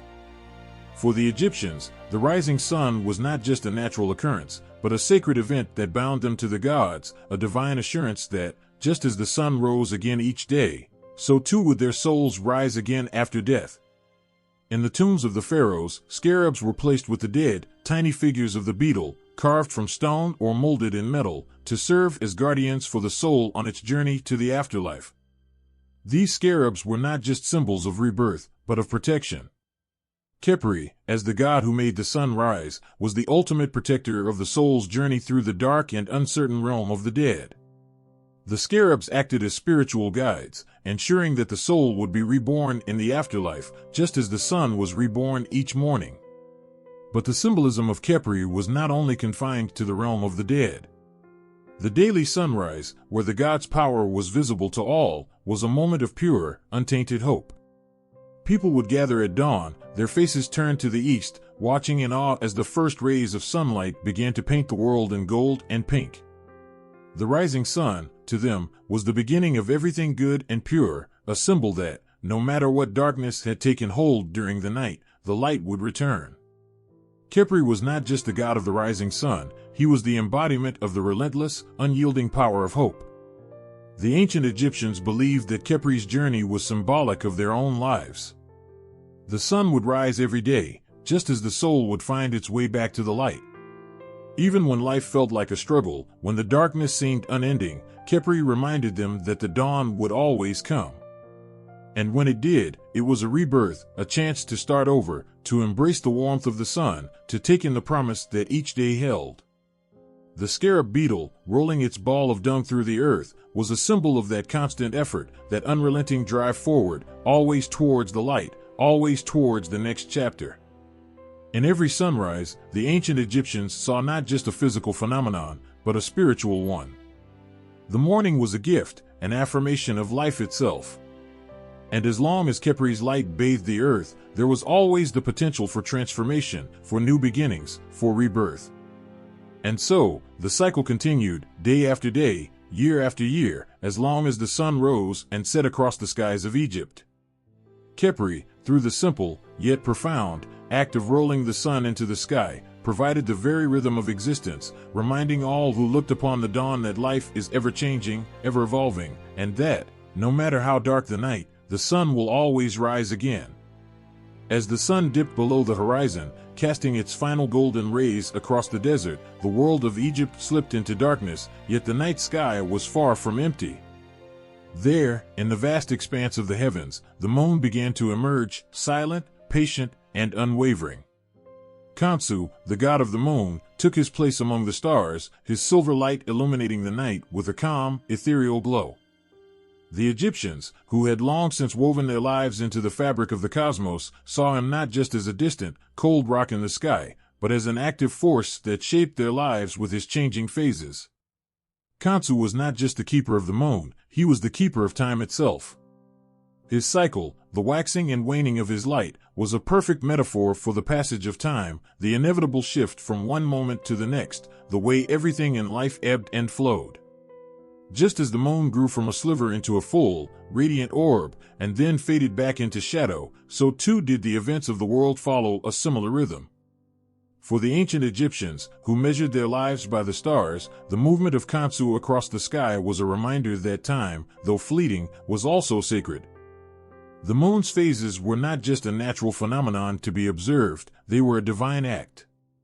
Khonsu was a protector of the night, a guide for those lost in the dark, both literally and metaphorically. His soft, silvery light was a balm for the troubled soul, a source of solace for those who wandered in search of meaning or peace. In a land where the sun ruled the day, the moon provided the balance, a cool, serene counterpart to the heat and chaos of the sun's unyielding blaze. As the god of time, Khonsu also represented healing and renewal. His lunar cycle was seen as a symbol of rejuvenation, a divine process of growth, death, and rebirth. The ebb and flow of his light mirrored the natural rhythms of life, of sickness and recovery. The Egyptians believed that just as Khonsu could heal the land with the coming of his light, he could heal the bodies and minds of those who prayed to him. For those suffering from ailments, both physical and mental, Khonsu was seen as a god of restoration, his light offering the promise of relief, the possibility of renewal. His power was invoked in times of illness, and his blessing was sought by those who believed that the moon held the secret to restoring what was broken. Priests dedicated to Khonsu often carried out rituals designed to bring healing. They would invoke his name during the night, offering prayers beneath the watchful eye of the moon, asking for the god's favor and guidance. The moon was said to possess powerful healing properties, and the ancient Egyptians believed that the god could work through it to cure both the body and the soul. To gaze upon the moon during certain phases was thought to be a form of medicine in itself, a way of connecting to Khonsu's divine power and inviting his influence into one's life. But Khonsu's power didn't end with physical healing. He was also a god of timekeeping, crucial to the Egyptians' understanding of their place in the world. The Egyptians, meticulous in their observation of the heavens, had developed a complex system of timekeeping, and the moon was central to it. Each phase of Khonsu's cycle marked a passage of time, a month, a season, a year. The waxing and waning of his light served as a divine clock, reminding the people that every moment had its place, every event its appointed time. The moon's movements shaped the agricultural calendar, telling when to plant and harvest, when the floods would come and when the dry season would begin. But for all his symbolism of time and healing, Khonsu was also a god of protection. The moon's light, pale and distant, was believed to hold a mystical power that could ward off evil and guide the souls of the departed through the night. In Egyptian mythology, the journey through the Duat, the underworld, was a perilous one, and it was under Khonsu's watchful eye that many hoped to find safety. The god was seen as a guardian, particularly for those who traveled during the night or ventured into places that were too dark and dangerous to navigate alone. There was a sense of magic that surrounded Khonsu. His power was elusive, like the moon itself, sometimes bright and full, other times hidden in the shadows. He embodied the paradox of light and dark, of the known and the unknown. His presence in the sky was a reminder that, just as the moon could not be controlled or contained, neither could time. It flowed on, relentlessly, inexorably, bringing both blessing and challenge in its wake. In the temples dedicated to him, Khonsu was often depicted as a young man, full of energy and promise, with the crescent moon atop his head. He was a god of action, his energy constantly shifting with the changing phases of the moon. Unlike the more static deities, Khonsu was a god who moved, who evolved. His ever-changing form mirrored the very passage of time itself, the cycle of youth, maturity, and age, each phase of life with its own beauty and purpose. And just as the moon passed from darkness to light and back again, so too did the lives of those who lived under his watch. The Egyptians understood the cycles of life intimately. They knew that time brought both joy and sorrow, birth and death, peace and strife. In their hearts, they knew that just as Khonsu would rise each night to illuminate the world, so too would the darkest moments of life give way to brighter days. Every night, as Khonsu rose in the sky, casting his cool light over the land, the people of Egypt would pause. They would look to the heavens, knowing that in that moment, the god was watching over them, guiding them through the night. The moon's phases were not just markers of time, they were symbols of the eternal, ever-turning wheel of life, a reminder that no matter what darkness they faced, light would always return. In the vast, scorching Egyptian desert, the sun blazed with a force that seemed to defy all logic, every burning ray a reminder of the power that ruled the heavens. This was the sun that Aten, the radiant disk, embodied, a symbol of unparalleled brightness and life. But Aten was not just any sun. No, in the reign of Pharaoh Akhenaten, Aten became something more. It was no longer merely the source of heat and light, the god that had always been revered as part of Egypt's grand pantheon. Under Akhenaten's vision, Aten became the only god, the single divine force that dominated everything. This wasn't just an evolution, it was a revolution. Imagine a world where the air itself hums with the energy of change. Temples dedicated to countless gods stood like pillars of tradition, yet Akhenaten turned away from all that. He tore down the very foundations of his ancestors' beliefs and sought to make a radical shift. Aten was not just a god among gods anymore, he was the one god, shining down from the heavens in his golden form, illuminating everything below. No more pantheon of gods, no more priests calling on multiple deities to bless the land, only the sun, only the rays of Aten, reaching down to touch the earth. At the height of Akhenaten's reign, the capital city of Akhetaten was constructed, a place that stood as a tribute to the solar disk. Here, the image of Aten adorned every wall, every monument, every home.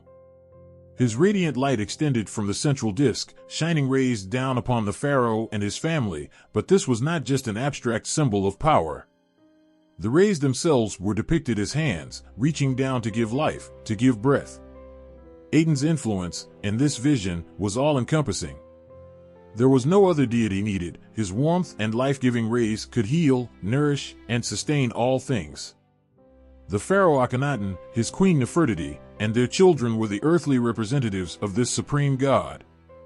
The world was centered on the Aten, and by extension, it was centered on Akhenaten himself, who acted as the sole intermediary between the people and the sun. As the rays of the sun penetrated through the horizon each day, a new reality was being crafted in the very heart of Egypt. Gone were the stories of gods like Ra, Osiris, and Isis, those divine figures that had filled the temples for centuries. In their place stood Aten, in the form of a golden disk, without form or structure, yet all-powerful, all-encompassing. There was no mistaking it, this was a god that shone in every moment, every instant, and his presence was undeniable. The idea that one god could be so powerful, so tangible, sent ripples of uncertainty through Egypt. People could feel the intensity of the sun upon their skin, but could they feel the intensity of a god that demanded the loyalty of all? In the temples of Aten, the air was thick with devotion. The statues of the old gods were abandoned, destroyed, and erased. What had been sacred, ancient, was swept away in a bold declaration of unity. In its place stood the symbol of the sun, a simple disk, yet it held a weight that no other symbol could match. Priests no longer needed to call upon a pantheon of gods for blessings or favors. They only needed to raise their hands to the sky and feel the heat of Aten's rays, for that alone was enough. But the worship of Aten was not without its shadows. It was, in a sense, an expression of divine isolation. The sun god stood alone, and with him, Akhenaten stood apart from the rest of Egypt. The pharaoh had severed ties with the priesthood of Ammonius, the great god of Thebes, and in doing so, he had turned Egypt away from its deeply ingrained polytheistic beliefs. Aten was the single, unyielding god, but this belief came at a price. Those who had grown up with the richness of a divine pantheon, with gods who spoke through rituals, stories, and traditions, were suddenly asked to abandon it all. How could they reconcile a world that had thrived on multiplicity with the demanding singularity of Aten? The divide between Pharaoh and the people grew wider. But for the court of Akhenaten, for those who shared in his vision, this was a divine experience that could not be matched. The sun was their god, blazing, powerful, always present, and they felt its warmth in every moment of their lives. They knew the sun not as an abstract force, but as a loving and life-giving parent, a deity that bestowed its power upon them without question. The king, the queen, their children, their entire world was bathed in the light of Aten. For them, this monotheistic vision was not just radical, it was transformative. The rays of Aten were more than just symbols, they were the essence of all life, all creation, all power. Yet, beneath the brilliance of Aten, a seed of doubt began to sprout. Akhenaten's revolution, as pure and unyielding as the sun itself, began to fracture. The people of Egypt had long been devoted to a complex web of gods and goddesses. The withdrawal from this tradition, so deep, so complete, could not be embraced by everyone. Akhenaten's vision demanded absolute devotion, but not all could follow it. As the city of Akhetaten grew, so too did the resistance to this singular belief. And while the rays of Aten continued to shine down upon the city, whispers of discontent swirled in the dark corners of Egypt. The very power that Akhenaten sought to build would become the thing that divided Egypt, leaving a legacy that would not last beyond his reign.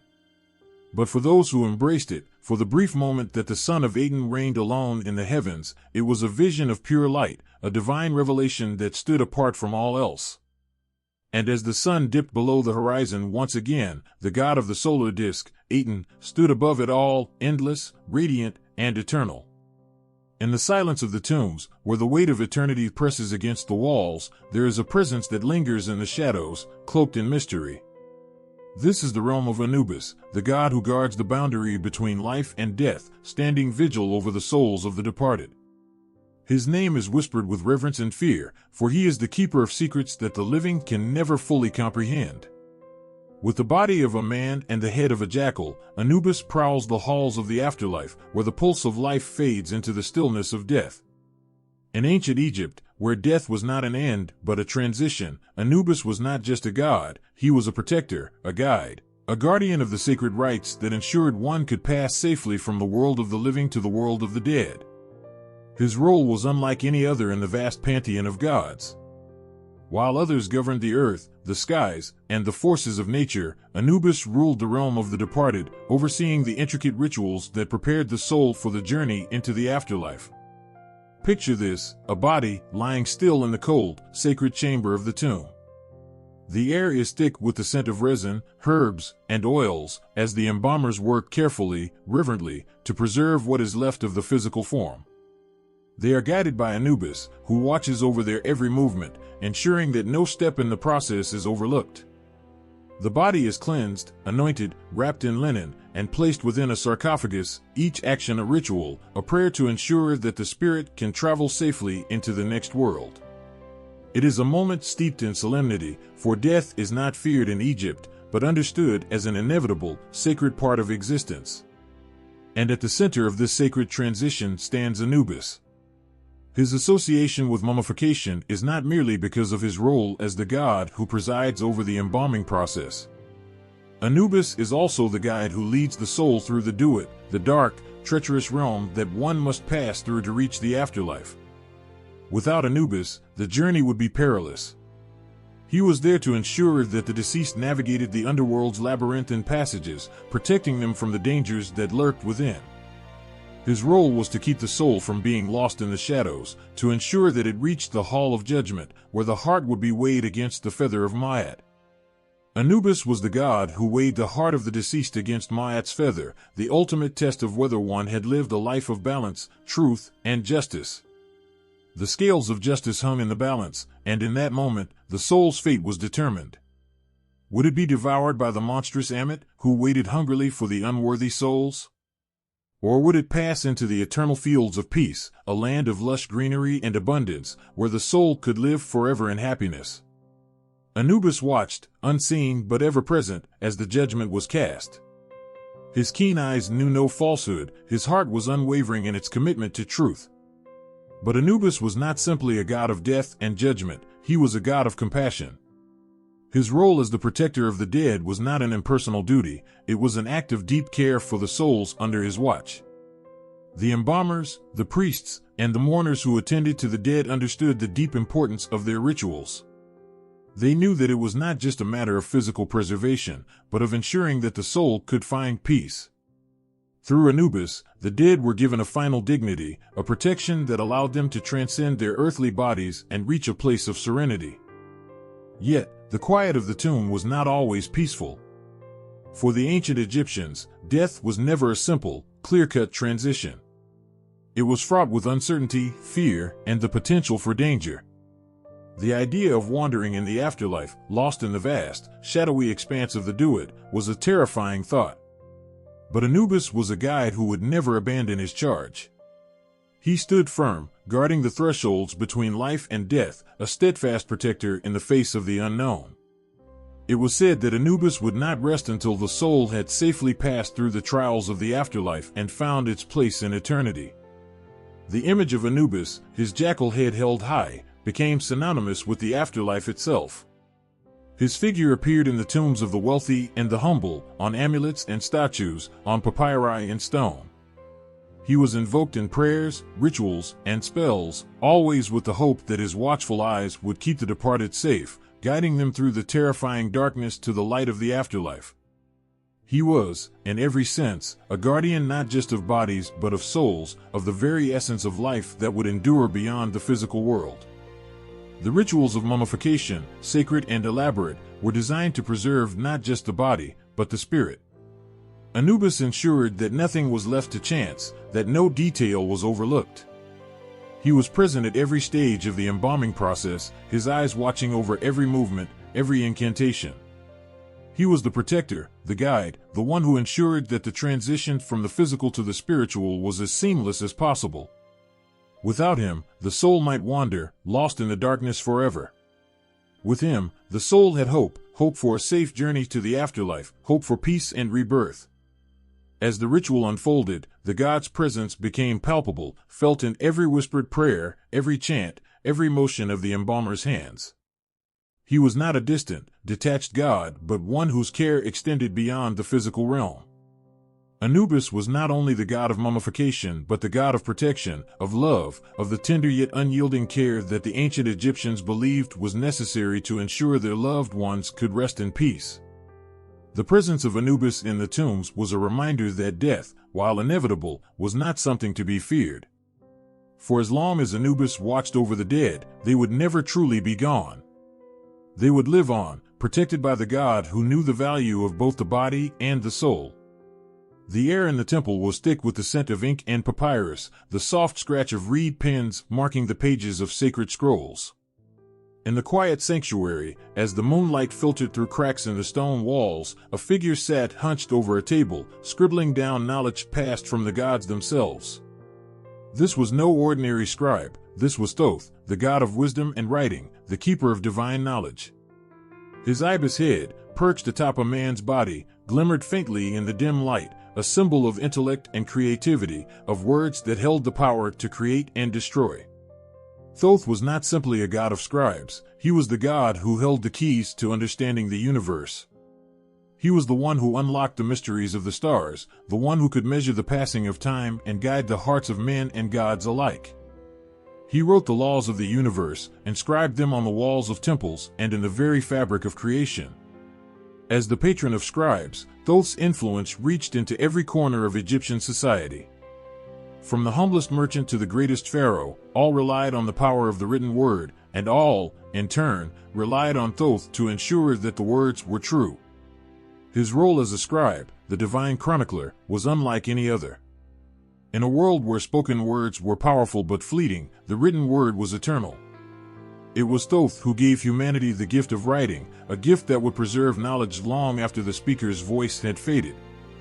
But the god's gifts were not limited to the preservation of knowledge. He was also the protector of wisdom itself, the guiding light for those who sought understanding, the one who ensured that the laws of the cosmos were upheld. Whether it was in the mundane matters of daily life or in the divine workings of the gods, Thoth was there, watching over the process of creation, preserving the balance of the world. The ancient Egyptians believed that Thoth's wisdom was so vast that even the gods themselves sought his counsel. When the great conflicts between gods threatened to unravel the very fabric of existence, Thoth was called upon to mediate. His words carried the weight of reason and fairness, his wisdom cutting through the chaos like a sharp blade. He was a mediator of the highest order, a god who knew that true wisdom did not belong to the loudest or the most powerful, but to those who could see beyond the surface and into the heart of the matter.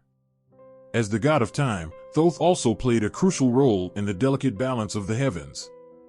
He was the one who counted the days and the hours, the one who ensured that the cycles of the moon and the stars continued in perfect harmony. The Egyptians, ever attuned to the rhythms of the natural world, relied on Thoth's wisdom to guide their agriculture, their festivals, and their understanding of the cosmos.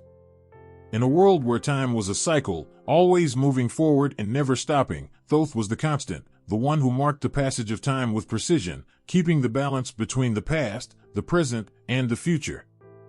But it was not just his wisdom that made Thoth revered, it was his connection to the heart of creation itself.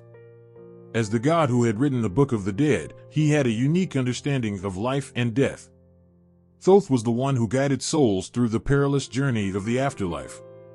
In the Hall of Judgment, where the hearts of the dead were weighed against the feather of Ma'at, it was Thoth who recorded the results. His role in the afterlife was not only to maintain the balance of the world, but to ensure that every soul received its due judgment. With his quill, he inscribed the fate of the departed, a reminder that in the end, it is wisdom and truth that guide us to our final resting place. His wisdom, however, was not only for the gods. Thoth was a god who valued knowledge in all its forms, and it was his belief that anyone could attain wisdom if they sought it with a pure heart. To the scribes, he was a patron. To the students of philosophy and science, he was an inspiration. Thoth embodied the idea that wisdom was not reserved for the elite or the divine. It was a gift that could be shared, taught, and passed on. The written word, for Thoth, was a bridge between the divine and the mortal, between the known and the unknown.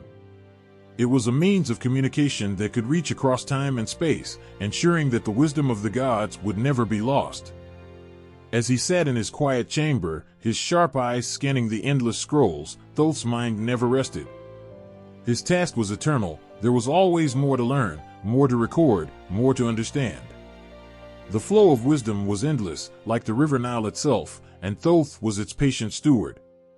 He knew that even the gods were not all-knowing, that there were mysteries beyond comprehension, and yet, it was in the search for those mysteries that true wisdom lay. His quill never faltered, for every stroke of the pen was a step toward greater understanding. In Egyptian society, where the gods were ever present, it was Thoth who gave the people the tools they needed to navigate the world around them. His wisdom was found in the formulas of mathematics, the patterns of the stars, the laws of nature. It was in the scrolls of knowledge that Thoth's influence could be found, in every text, every inscription, every prayer. He was a god of balance, and through his wisdom, he ensured that the world could remain in harmony. But beyond all his duties, Thoth was a god who embodied the thirst for knowledge, the desire to understand, to question, to learn. His followers knew that to honor Thoth was not simply to seek knowledge for knowledge's sake, but to seek the wisdom that could bring order to chaos, that could illuminate the dark corners of the soul, and that could guide one through the complexities of life. As the scribes wrote his name in their scrolls, they did so not just out of devotion, but out of respect for the God who had given them the ability to write. They knew that the written word had power, that it could preserve history, create laws, and bind the world together. And in the quiet chambers where ink met papyrus, they felt the presence of Thoth, guiding their hands, helping them record the wisdom of the gods, the wisdom of the world, and the wisdom of the human heart. The sun had set, casting long shadows across the desert, but the night's chill could not erase the sense of unease that clung to the air. In the shadow of the Great Pyramids, there existed a darker legend, one that haunted the hearts of those who dared to speak it aloud. It was a name spoken in hushed tones, never in the light of day, for fear that it would stir something far more terrifying than just words. Ammit, the devourer of souls, the creature of unimaginable horror, a name that struck terror even in the hearts of the bravest warriors. In the Hall of Judgment, where the souls of the dead came to be weighed before the gods, Ammit waited. She was not a goddess, not quite a demon, but something far worse. Half lion, half hippopotamus, and with the tail of a crocodile, Ammit was a creature of pure hunger, her ravenous appetite insatiable. Her massive form lurked in the shadows, her eyes glowing with a fierce hunger as she watched over the judgment of the souls. It was said that when a soul's heart was weighed against the feather of Ma'at, the goddess of truth and justice, if the heart was found to be heavy with sin, it would be tossed to Ammit. She would devour the soul, tearing it apart with her savage jaws, consuming not only the body but the very essence of the person's being. No second chance, no redemption, just an eternal end, a fate worse than death. The soul would be obliterated, lost forever, never to be reborn or remembered. For the ancient Egyptians, the afterlife was a journey full of peril, but it was also a journey full of hope. The belief in eternal life was something that gave meaning to their lives, something that drove them to live with honor, to be just, to seek Ma'at in all things. But Ammit, lurking in the corners of the afterlife, was a reminder that not all would make it. There were those who were too corrupted, too consumed by their own failings, and for them, there was no passage to the fields of reeds. There was only Ammit's relentless hunger, a force of destruction that could not be appeased. The ancient Egyptians feared her, yes, but they also respected her. In her role as the devourer, she was a necessary part of the divine balance. Without Ammit, the scales of Ma'at would have no meaning. It was she who ensured that only the pure of heart, the just and the righteous, could pass into the afterlife. Those who had lived their lives in harmony with the gods, who had upheld the laws of Ma'at, would go on to live in peace for eternity. But those whose hearts were tainted by lies, greed, and cruelty would not escape judgment. They would be cast into Ammit's jaws, never to rise again. But what of the soul that had lived in the gray areas of life? The ones who had tried, who had struggled, who had done more good than bad, but were not without flaw. What of them? Would they face Ammit's unrelenting hunger, swallowed whole by her dark appetite, doomed to an eternal oblivion? The thought of such a fate was enough to make even the most devout question their actions. Every word, every deed, every thought was weighed on the scales of Ma'at, and the shadow of Ammit loomed large over all. To live a life without regret, without sin, was the greatest ambition, one that many could only hope for. But in the end, it was not up to them. It was the judgment of the gods, and it was Ammit who ensured that it was final.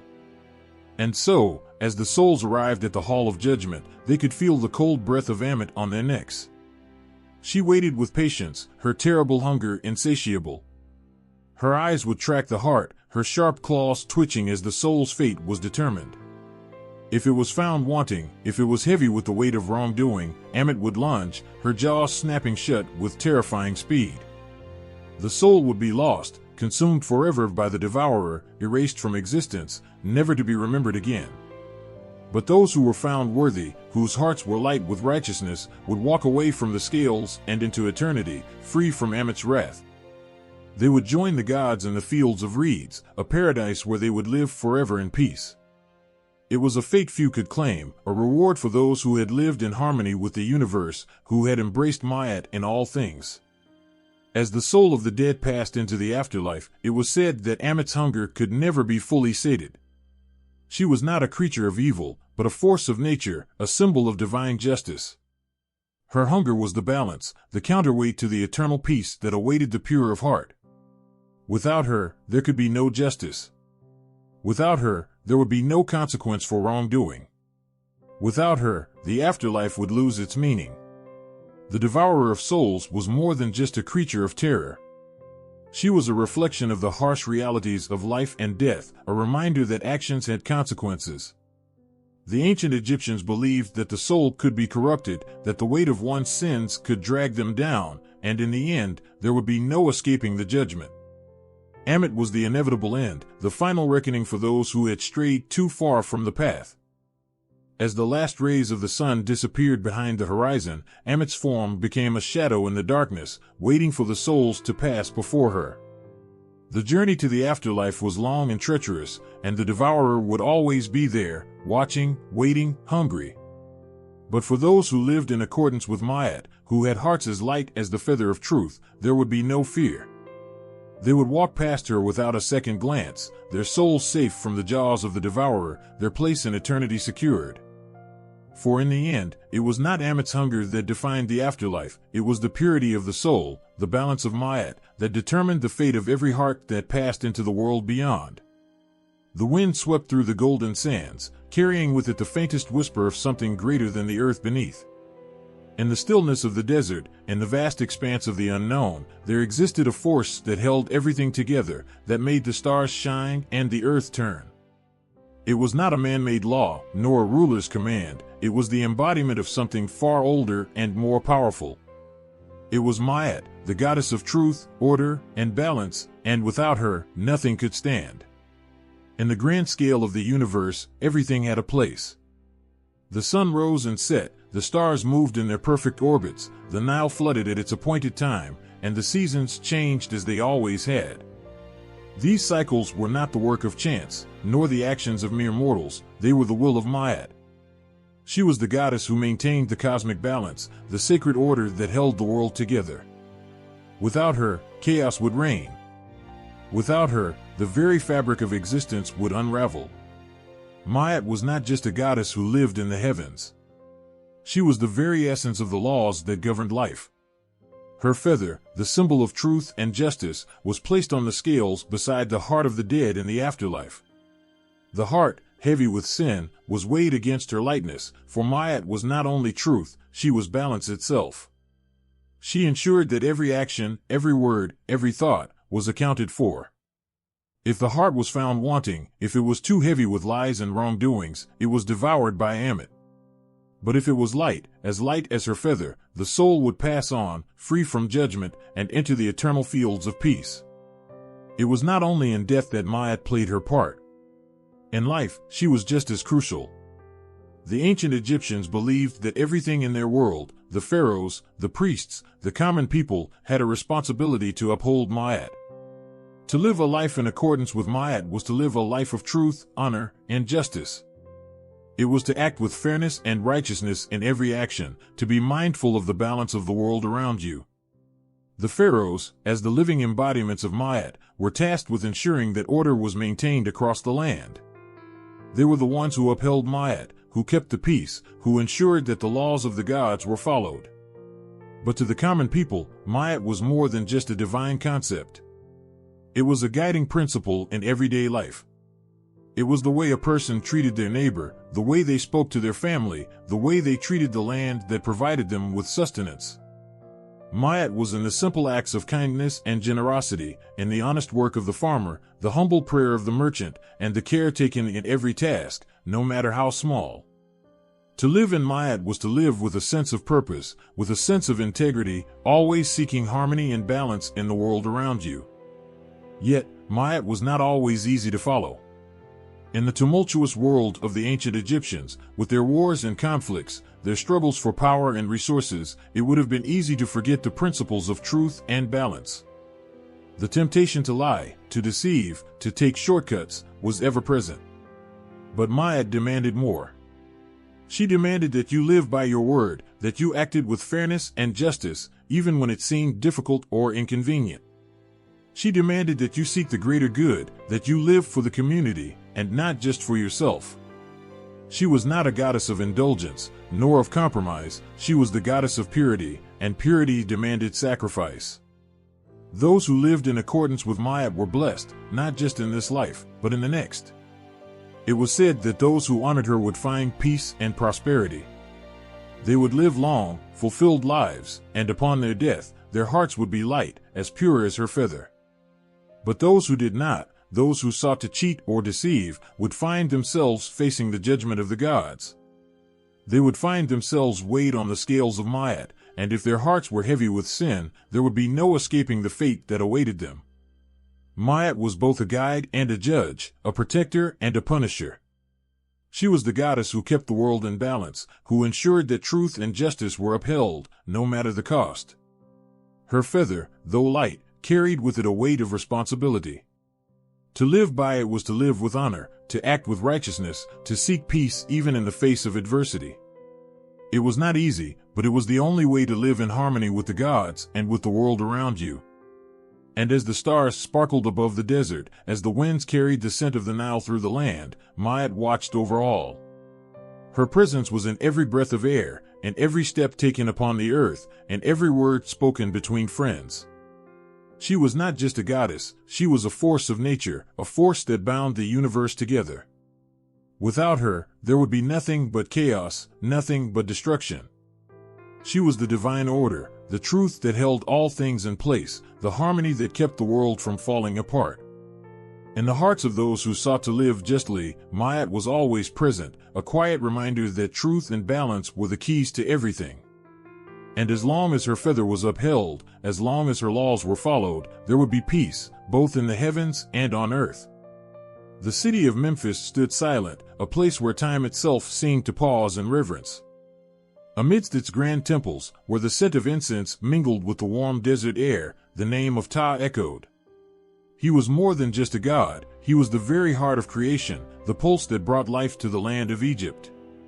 To the people of Memphis, he was the creator, the divine craftsman, the one who shaped the world from his thoughts.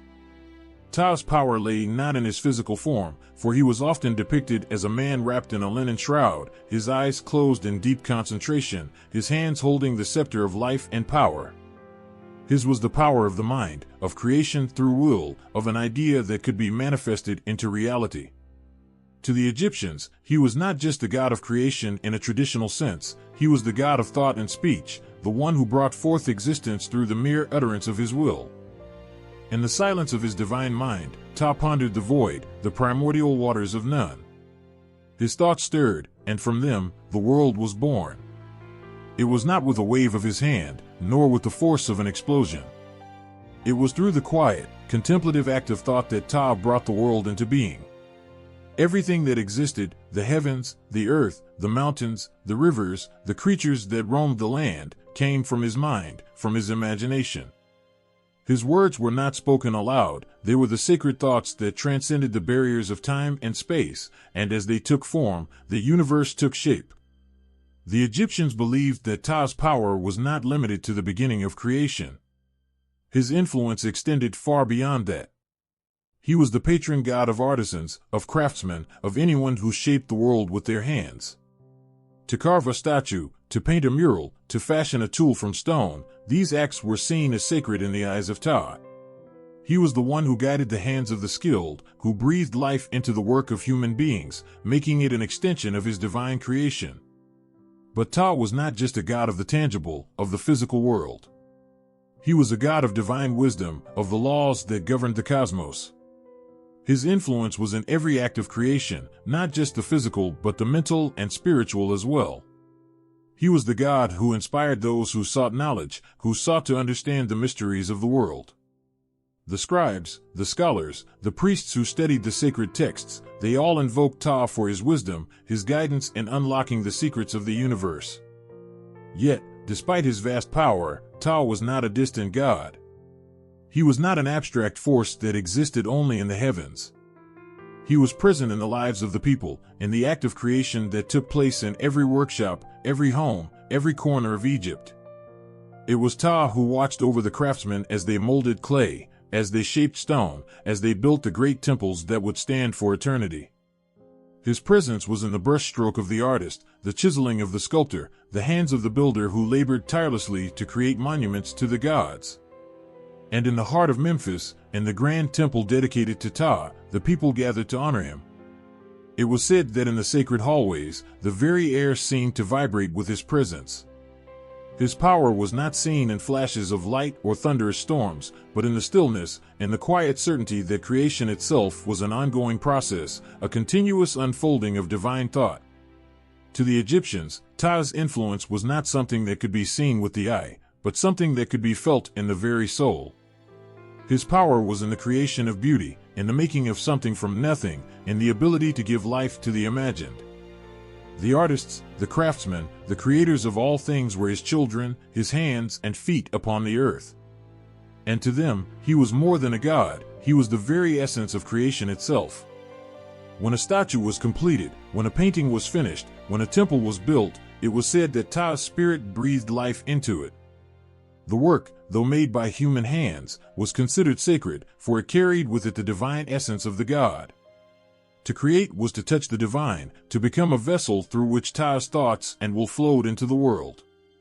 And in this way, Ptah was always present, not just as a god of the past, but as a god who lived in the hearts and hands of those who dared to create. Yet, the story of Ptah is also a reminder of the fragility of creation. For every god of creation, there is also a god of destruction. The balance between these forces is what gives life meaning, what makes creation all the more precious. Ptah, in his wisdom, understood this. He knew that creation could not exist without destruction, that life and death were two sides of the same coin.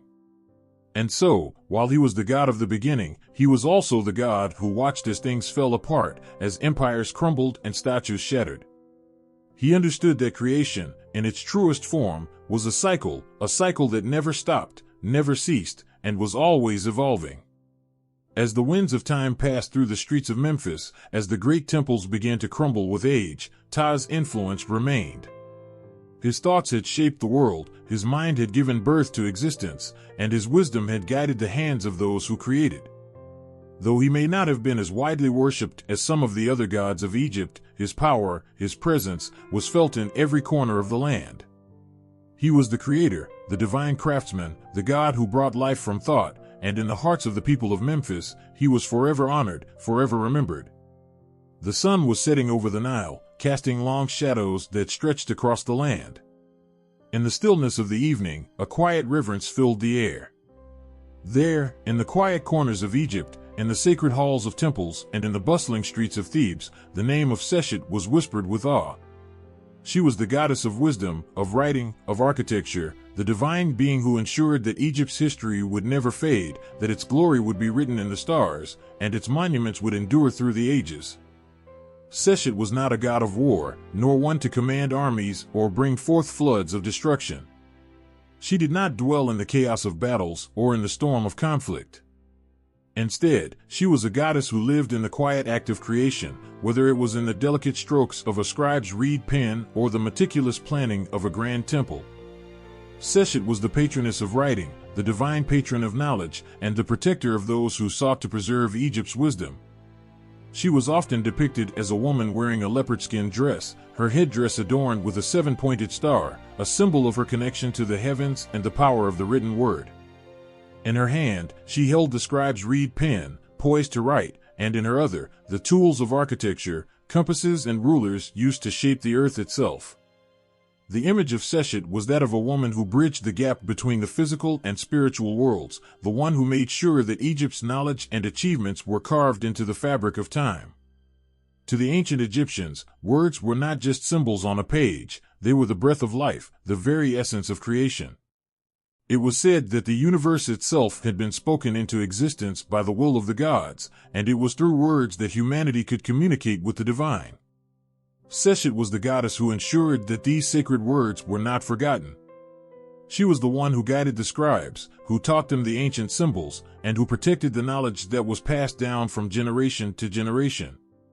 Without her, Egypt's wisdom would have been lost to the sands of time. But Seshet's role was not limited to preserving the past.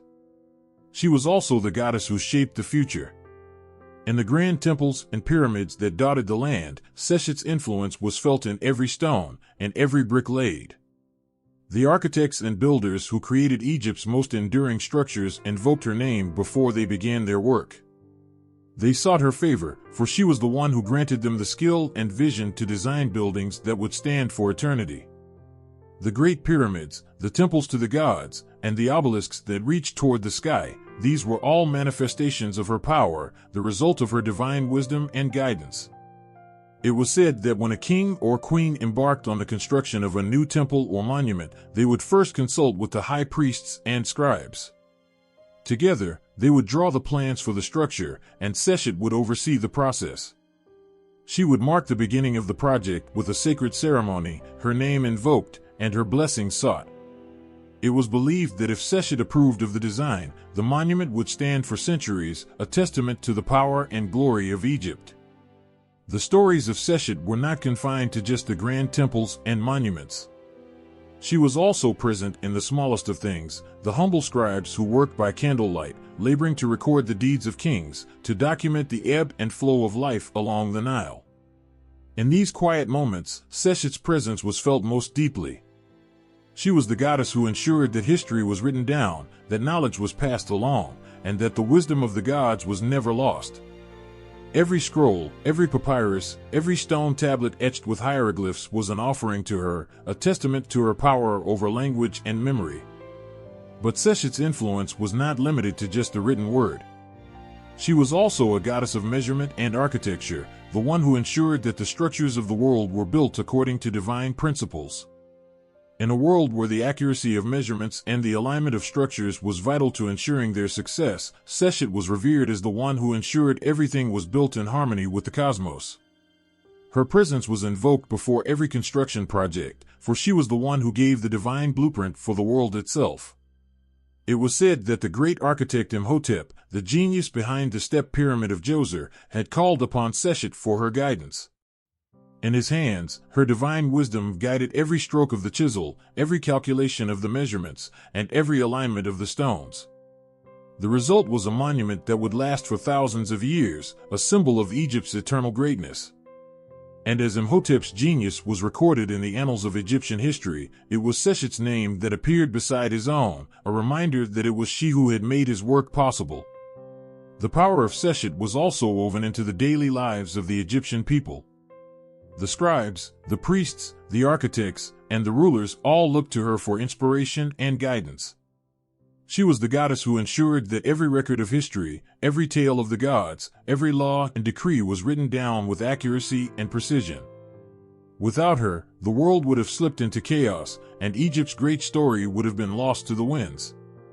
But as time passed and Egypt changed, Seshet's role began to fade.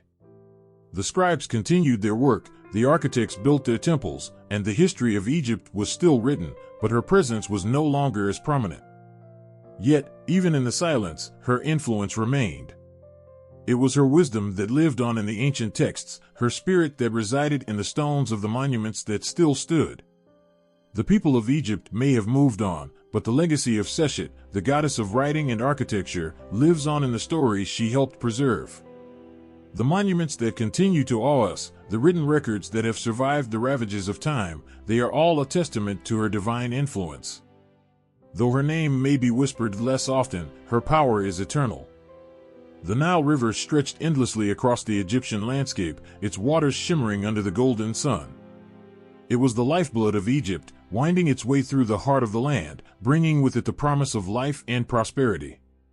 Each year, the Nile would flood, its waters rising to nourish the soil, bringing forth crops and fertility. It was during these times that the people of Egypt would call upon Hapi, the god who ruled the Nile and all its abundance. Hapi was a god of immense power, but not one who demanded fear or reverence in the way some other gods did. His presence was felt in the soft ripple of the river's waters, in the lush fields of grain, and in the vibrant fruit that grew along the banks. He was not a warrior god, but a life-giver, a deity of nourishment and fertility. To the Egyptians, he represented the bounty of the earth, the promise that their land would always be fertile, their crops plentiful, and their lives sustained. Hapi's form was often depicted as a large, corpulent figure, with the full, rounded belly of one who had been well fed by the earth itself. His skin was the color of the fertile mud of the Nile, rich and brown, symbolizing the earth that gave birth to life. His head was adorned with a crown of papyrus and lotus flowers, and his arms were often shown holding the symbols of abundance, a bundle of papyrus stalks, or the scepter of power that signified his rule over the waters. In his hands, Hapi held the power to flood the land, to fill the Nile with water that would nourish the crops and ensure the prosperity of the people. Each year, the people would eagerly await the arrival of Hapi's floods, for they knew that without his gift, Egypt would wither and die. The flood was both a blessing and a reminder of Hapi's importance in the delicate balance of life. When the waters were high, the land would thrive, and when they receded, the people would work together to harvest the abundance left behind. Without Hapi, the cycle of life would come to a halt, and Egypt would fall into despair. But Hapi was not only a god of the Nile, he was also a symbol of fertility. The same waters that brought life to the fields were also said to bring life to the people themselves. Hapi was invoked during times of sowing and planting, but also during moments of birth and conception. It was believed that his blessings could help a woman conceive, and that he would watch over the newborns, ensuring they were healthy and strong. The connection between Hapi and fertility was not only physical but also spiritual. The god was seen as a provider of abundance in all forms, fertility of the earth, of the people, and of the soul. In the same way the Nile provided for Egypt's people, Hapi's gifts were seen as the ultimate sustenance, not just for the body, but for the spirit. He was a god of transformation, a force that turned the barren desert into fertile fields, the lifeless land into a thriving civilization. The people of Egypt would make offerings to Hapi during the flooding season, hoping to gain his favor. They would present him with fruits, grains, and flowers, laying them at the river's edge, praying for his blessings. In return, they believed that he would grant them a year of bountiful harvests, a year of prosperity and good health. The feast that followed the inundation of the Nile was one of joy and celebration, as the people gave thanks to Hapi for his generosity. The festival was a time of communal unity, as farmers and families came together to celebrate the gift of life that Hapi bestowed upon them. Yet, Hapi's gifts were not without their dangers. When the Nile did not flood, when its waters were low, the people knew that something was wrong. There would be famine and drought, and the land would become dry and barren. In these dark times, Hapi's absence was felt deeply, and the people would turn to their priests and temple officials, asking for guidance and offering sacrifices, hoping that the god would return to bring his waters once more. Even in these moments of hardship, Hapi remained a figure of hope. Though his floods could be destructive, causing damage to homes and crops, the people knew that the god was ultimately acting in their favor, bringing life to the land. The people understood the cyclical nature of the Nile, its floods, its receding waters, its dry spells, and they knew that Hapi was part of that eternal rhythm. He was the pulse of Egypt, the heartbeat of the nation, and without him, there would be no life. In art and sculpture, Hapi's presence was ever watchful, his figure eternally depicted as one of plenitude. He was often shown with two streams of water flowing from his body, symbolizing the nourishing force of the Nile. His image was one of gentleness, not of wrath, yet there was also a sense of great power in his form. The people knew that while Hapi was a god of abundance, he was also a god of great power, a power that could shape the future of Egypt with a single flood. Through Hapi, the ancient Egyptians learned to live in harmony with the land. They learned to respect the river's cycles, to work with the rhythms of nature, and to celebrate the gifts of life that Hapi gave them. The relationship between the god and the people was not one of dominance, but of mutual respect. The people knew that their lives were bound to the river, and in turn, they honored Hapi as the one who ensured their survival. Even today, as the waters of the Nile continue to flow, Hapi's spirit endures. His legacy lives on in the lush fields of Egypt, in the vibrancy of life along the riverbanks, and in the hearts of the people who still feel the pulse of the Nile. The god of fertility, the god of the Nile, remains a symbol of the eternal flow of life, a reminder that, in the end, all life is sustained by the waters that come from the gods. The moonlight flickered across the Egyptian landscape, casting long shadows over the city of Bubastis. It was a place steeped in the mystery of ancient Egypt, where the people revered their gods, and the feline grace of Batet, the cat goddess, was ever present. Her temples stood tall, their walls adorned with images of sleek, powerful cats, creatures that were not just animals but embodiments of divine protection, fierce loyalty, and nurturing love. In the heart of Egypt, there was no more beloved deity than Batet. The soft purring of a cat, its eyes gleaming in the dark, was a reflection of Batet herself. In her many forms, she was both a lioness and a domestic cat, each aspect of her a symbol of strength, ferocity, and the tender care of a mother. Her connection to the feline world was as profound as it was sacred. The Egyptians believed that cats carried her divine essence, and in return, cats were treated with reverence, often seen as the protectors of households and the guardians of domestic peace. Bastet's origins were as complex as her nature. She was once known as a lioness-headed warrior goddess, fierce in battle, capable of destroying any enemy that threatened Egypt. In those early myths, she was seen as the protector of the pharaoh, a fierce defender who struck fear into the hearts of invaders.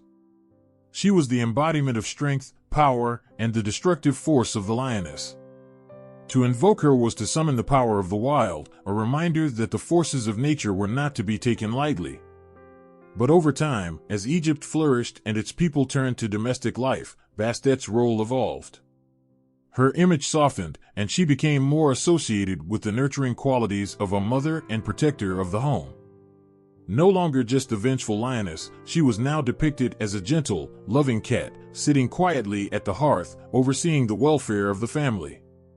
Her nature, however, still held a deep contrast. Beneath her gentle demeanor was the strength of a lioness, a reminder that she could protect her family with the ferocity of her ancient self. Batet was seen as the goddess of home and hearth, the protector of families and mothers. She was invoked by women seeking fertility or protection for their children, and her presence was felt in every corner of Egyptian homes. Statues of cats, often placed near doorways or in kitchens, were thought to bring her blessings of safety and abundance. The cat, with its silent movements and watchful eyes, mirrored the divine presence of Batet, calm and watchful, always ready to strike when necessary. But Bastet's power wasn't limited to the domestic sphere. As a goddess of protection, she was also deeply connected to warfare, especially in her early form as a lioness. She was believed to guard Egypt from external threats, her eyes watching the borders of the kingdom. In battle, her followers invoked her name, praying for her strength and guidance. She was as much a protector of the home as she was of the kingdom itself, standing vigil at both the hearth and the edge of the land. Her presence was felt in every part of life. Festivals in her honor were among the most joyous occasions in ancient Egypt, drawing thousands to the city of Bubastis. The people would gather in great processions, carrying offerings of incense, wine, and food, all to honor Batet. There was music and dancing, and the streets were filled with a sense of unity, as if the goddess herself had woven a protective aura over the entire nation. During these festivals, the people would celebrate not only her power but also the peace and prosperity that her protection brought.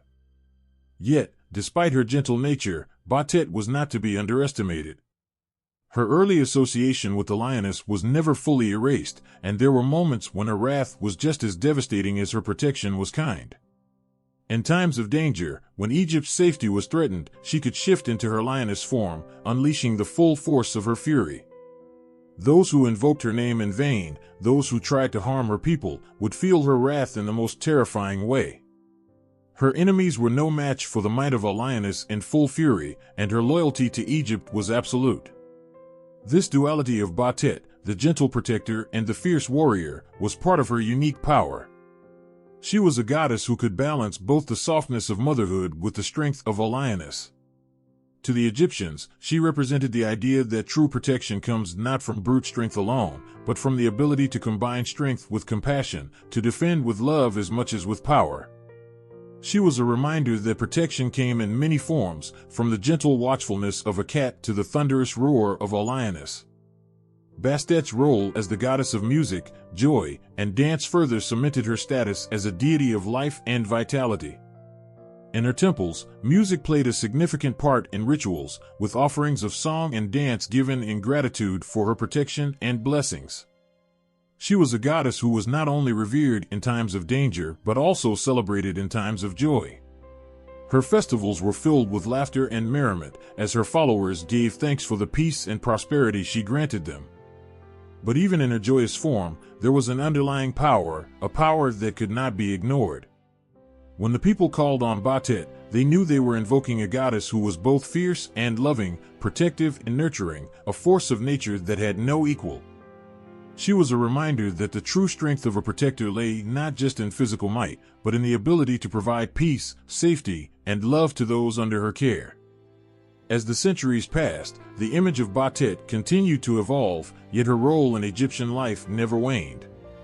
The cat goddess remained a symbol of both domestic bliss and fierce loyalty. She was a constant in the lives of the people, a protector of families, warriors, and kings alike. Her spirit lived on in the cats that roamed the streets, always watchful, always vigilant. In the end, Batet was more than just a goddess. She was a symbol of the delicate balance between strength and compassion, the fierce loyalty of a protector, and the soft embrace of a mother. In every household, every temple, and every festival, her presence was felt, a reminder that the gods watched over Egypt with love and power in equal measure. The air was thick with anticipation as the evening sun cast its golden glow across the temple of Hathor. The people gathered, their voices raised in song, their bodies moving in rhythm to the music that echoed through the stone halls. The fragrance of sweet incense filled the air, and the soft rustling of silk robes mixed with the sound of tambourines and lyres. It was a celebration of life, love, and joy. And at the heart of it all was Hathor, the goddess who embodied the very essence of these things. Hathor was not just a goddess, she was the embodiment of the joys that made life worth living, the warmth of love, the beauty of music, and the pleasures of the heart. She was the goddess who brought happiness to the people, who filled their lives with joy and light. The Egyptians revered her as a deity who understood the deepest emotions of the human soul. She was the goddess of love, beauty, music, dance, fertility, and motherhood, and her influence was felt in every moment of celebration, every expression of affection, and every act of joy. Her image was often portrayed as a woman with the head of a cow or a woman wearing a cow's horns, with the sun disk resting between them. The cow, an animal known for its nurturing and maternal qualities, was a perfect symbol for Hathor. She was seen as a divine mother, a protector of women and children, a giver of life. Her maternal instincts went beyond childbirth. She was also a goddess of love, encouraging the emotional bonds that held families and communities together. To call upon Hathor was to call for peace, warmth, and the strengthening of connections between people. But Hathor's love was not limited to the realm of the family. She was also a goddess of divine love, the love that transcends the human heart and reaches into the very heavens. She was often associated with the divine love between the gods themselves. In particular, Hathor was the beloved consort of Ra, the sun god. Their union symbolized the balance between light and life, the union between the earthly and the divine. Hathor's love was not just a tender affection, it was a powerful force that could bring harmony to the cosmos. Hathor was also the goddess of music and dance, and her presence was often marked by the sweet melodies of instruments and the joyous steps of dancers. Her festivals were legendary, filled with songs, laughter, and the celebration of life's pleasures. Music was seen as a sacred gift from Hathor, and it was said that the sound of her sacred instrument, the sistrum, could bring peace and happiness to those who heard it. The sistrum, with its tinkling sound, became the symbol of her presence, a reminder that joy was just a beat away, that happiness could be summoned with a simple song. The goddess was also closely linked to fertility and the nurturing aspects of life. She was the one invoked by women seeking to conceive, her blessings sought for healthy children and prosperous homes. She watched over the growth of crops, ensuring that the land flourished and provided for its people. Hathor was a goddess who knew the rhythms of the earth, the cycles of life, and the beauty of creation. She was the divine mother of both the people and the land, her influence spreading far and wide across the Egyptian kingdom. But there was another side to Hathor's love, a more complex and fierce side. As much as she was the goddess of joy, she was also the goddess of protection. If the balance of love and joy in the world was threatened, Hathor could turn into a force of wrath. In her more destructive form, she was the goddess of vengeance, punishing those who caused harm to her people. This was seen in her association with the Eye of Ra, a manifestation of her more vengeful nature. The Eye of Ra was invoked to punish those who threatened the gods or the land, and Hathor's fury in this form was nothing short of terrifying. Yet even in this form, her actions were ultimately guided by her love for the world. She protected the people she cared for, even if it meant unleashing the fury of a lioness or a storm. Hathor's dual nature made her all the more beloved. She was a goddess who understood that love was not a simple emotion, it was a force that could heal and protect, but also a force that could destroy in order to restore balance. Her love was as multifaceted as the sun itself, a light that could shine gently upon her people or burn with the intensity of a blazing flame. Throughout Egypt, Hathor was worshipped as a goddess who could be called upon in times of celebration and sorrow, and times of peace and conflict. Her temples were places where people sought solace, where love and joy were shared freely. In the sacred halls of her temples, the faithful gathered to sing and dance in her honor, offering up their most sincere expressions of gratitude and devotion. To be in the presence of Hathor was to be in the presence of the divine, to be surrounded by the warmth of love and the light of joy. But Hathor's influence wasn't confined to Egypt alone. Her worship spread across the ancient world, and she became a goddess recognized by many cultures beyond Egypt's borders. Her beauty, her joy, and her boundless love touched the hearts of people far and wide.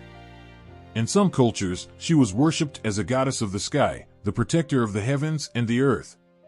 She was also seen as a goddess of music, whose melodies had the power to heal the soul.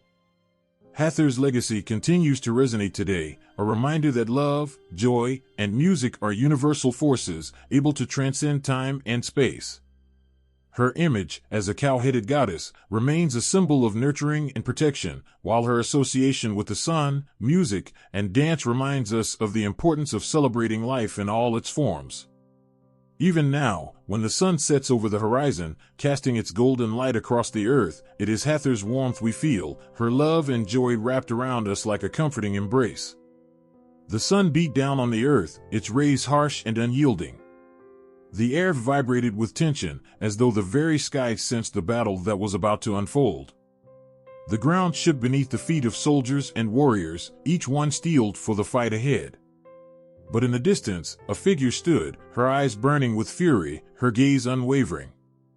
She was a lioness in human form, fierce and relentless, her heart consumed with the heat of battle.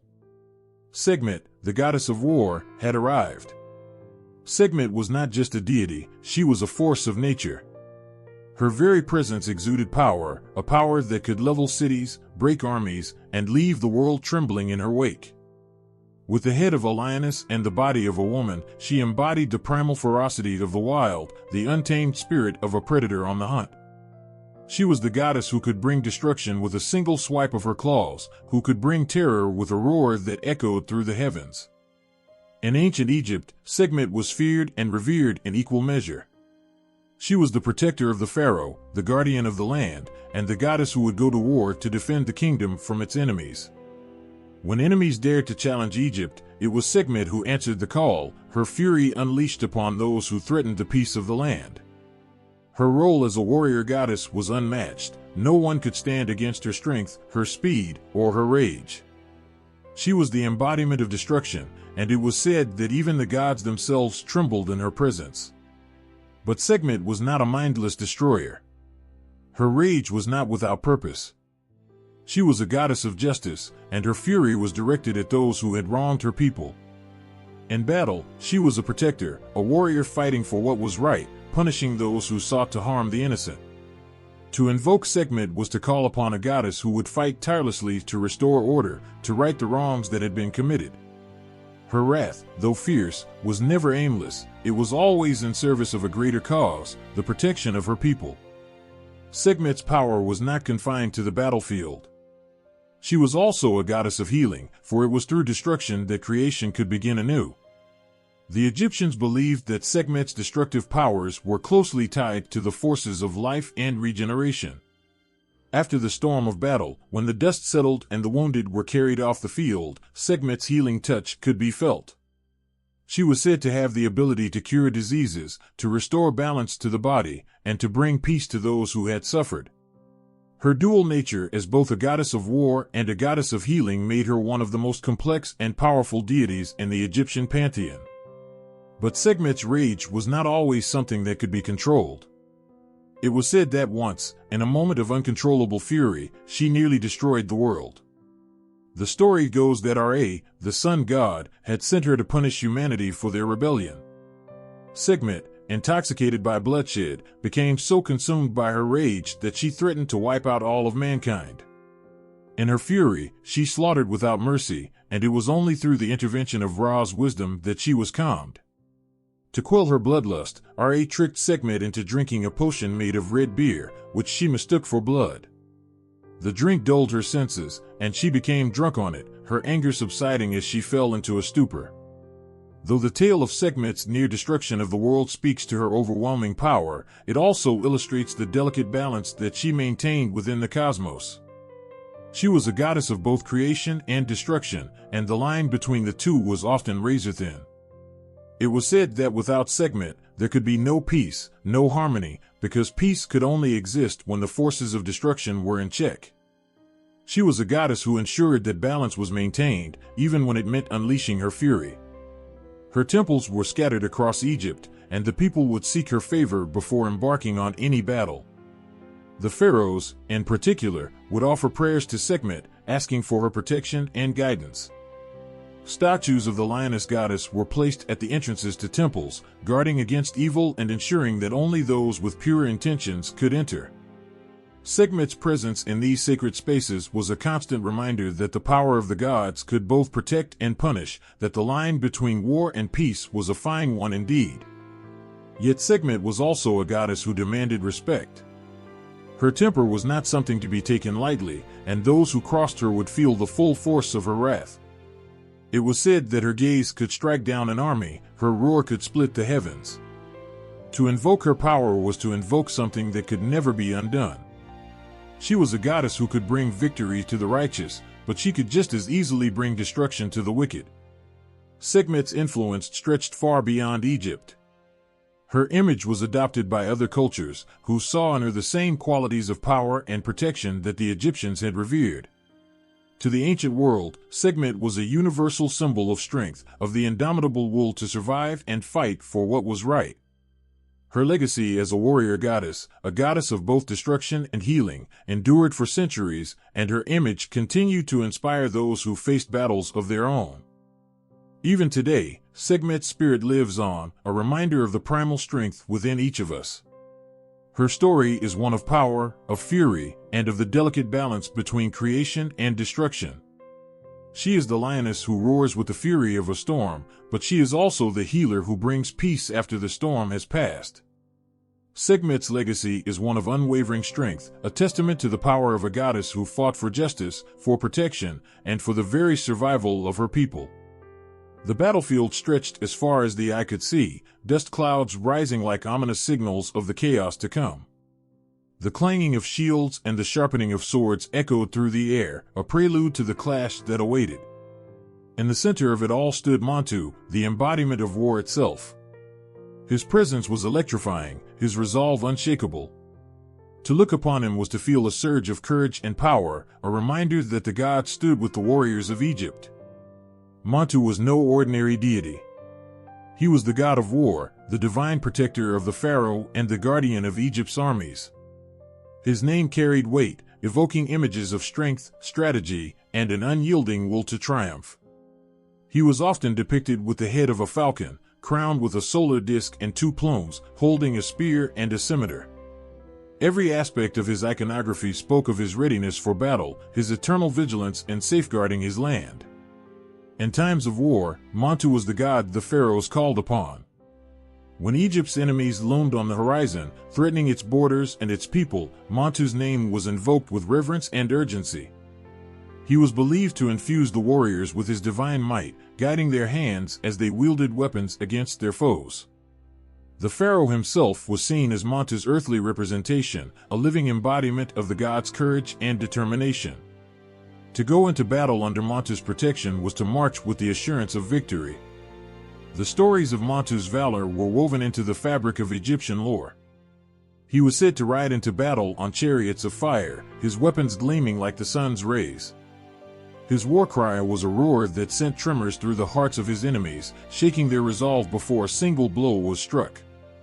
To the Egyptians, Montu was not just a god, he was the spirit of war incarnate, a force of nature that could not be tamed or subdued. Yet Montu's role was not one of blind aggression.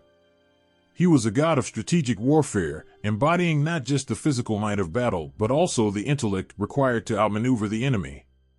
He represented the balance between raw power and calculated precision, a harmony that defined Egypt's military prowess. Montu taught that victory was not achieved through brute force alone, but through careful planning, discipline, and unity among the warriors. Montu's connection to the pharaoh was profound. The ruler of Egypt was often described as Montu in human form, a testament to the god's influence on the throne. During coronation ceremonies, the pharaoh would receive blessings from Montu, symbolizing his divine right to lead and protect the nation. In war, the pharaoh was seen as Montu's chosen champion, a figure who carried the god's strength into battle and ensured the survival of the kingdom. Temples dedicated to Montu dotted the landscape of ancient Egypt, serving as centers of worship and martial preparation. The most famous of these was in Thebes, where Montu was particularly revered. Within these sacred spaces, priests performed rituals to honor the god and seek his favor in upcoming conflicts. Warriors would gather to offer sacrifices, praying for Montu's guidance and protection as they prepared to face their foes. One of Montu's most notable epithets was the Mighty Bull, a title that reflected his unparalleled strength and dominance. The bull, a symbol of virility and power, was closely associated with the god, and statues often depicted Montu with the bull's physical attributes.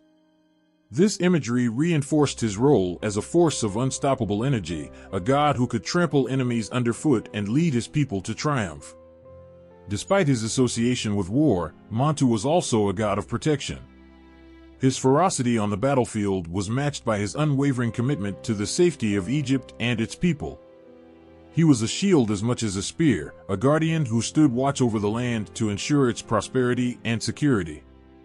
His presence was a reminder that war, though destructive, was sometimes necessary to preserve peace and order. Montu's legacy endured through the ages, his name invoked in times of conflict and his image etched into the hearts of those who sought courage and strength. He was not a god of chaos, but of purposeful action, a symbol of the resolve needed to protect what was precious. To the ancient Egyptians, Montu was the spirit of resilience, a divine ally who stood by their side in their most trying moments. Even as the sands of time buried the kingdoms and empires of the past, the essence of Montu remained, a reminder of the enduring power of determination, the strength to face any challenge, and the unbreakable bond between a protector and the land they vowed to defend. His story, like the echoes of a distant battle cry, continues to inspire those who stand in the face of adversity, ready to fight for what they hold dear. The loom sat silent in the dimly lit chamber, its threads gleaming faintly in the flickering light of an oil lamp. To the untrained eye, it was a simple tool for crafting cloth, but to those who understood its deeper meaning, it was a symbol of creation itself, a delicate balance between chaos and order, destruction and renewal. This was the domain of Neith, the enigmatic goddess whose duality intertwined war and weaving, life and death, in a pattern only she could fully comprehend. Neith was among the oldest and most revered of Egypt's deities, a figure shrouded in mystery and profound respect. She was a creator before creation, a protector before there was even a world to safeguard. The ancients believed she wove the very fabric of existence, threading together the cosmos with precision and purpose. Her loom was said to spin not just cloth, but the destinies of gods and mortals alike, her every movement shaping the tapestry of the universe. But Neith was not confined to the gentle arts of weaving. She was also a fierce warrior, a goddess whose power on the battlefield rivaled even the most formidable of her divine kin. She carried weapons with the same mastery as she handled her loam, her bow and arrows symbols of her ability to protect and to destroy. Neith's name struck both awe and fear into the hearts of those who revered her, for she was a goddess of contradictions, a nurturer who could wage war, a creator who could unmake what she had made. The ancients described Neith as self-created, a being who existed before all others. Her iconography often depicted her wearing the red crown of Lower Egypt, symbolizing her dominion over the fertile lands of the Delta.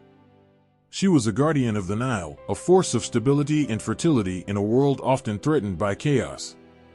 Yet, her role extended far beyond the physical realm. She was a protector of the spiritual order, a goddess whose wisdom guided the living and the dead alike. One of Neith's most profound roles was as an arbiter in disputes, particularly those involving the gods themselves. Her wisdom was unparalleled, her judgments final and fair. It was Neith who was called upon to resolve the conflict between Horus and Set, a battle that threatened to unravel the divine order. In her infinite wisdom, she counseled reconciliation, a testament to her ability to see beyond the immediate chaos and envision a harmonious future. Neith's connection to weaving was deeply symbolic. To weave was to impose order on chaos, to take disparate threads and unite them into something whole. In this, Neith mirrored the forces of creation itself. She was said to have spun the world into existence, her loom crafting the heavens, the earth, and the underworld. Every thread she wove was imbued with purpose, every knot a binding of reality's fragile seams. As a warrior, Neith embodied strategy and precision. Her weapons were not wielded in reckless fury, but with calculated intent. She was a protector of the pharaohs, a guardian whose presence was invoked before battles to ensure victory and the preservation of Ma'at, the universal balance. Her arrows, sharp and true, were said to strike down enemies with unerring accuracy, a testament to her unparalleled skill. Neith's role as a protector extended to the afterlife. She was one of the four goddesses who guarded the canopic jars of the deceased, specifically the jar containing the stomach. This role underscored her nurturing aspect, her commitment to safeguarding the journey of the soul and the do-it. Even in death, Neith's presence was a source of comfort and protection, her essence a guiding light in the darkness. Her temples were centers of reverence and activity, bustling with priests and artisans who sought her blessings in their craft and in their conflicts. The most prominent of these was in Sais, her cult center, where she was worshipped as a creator and a protector, a goddess whose influence touched every aspect of life and death. In the hymns sung in her honor, Neith was praised as the Great Mother, a title that captured her all-encompassing nature. Yet, Neith was also a goddess of independence and strength, her self-created origin a reminder of her unparalleled power. She needed no counterpart to define her, no consort to complete her. She was whole unto herself, a force of nature that defied categorization.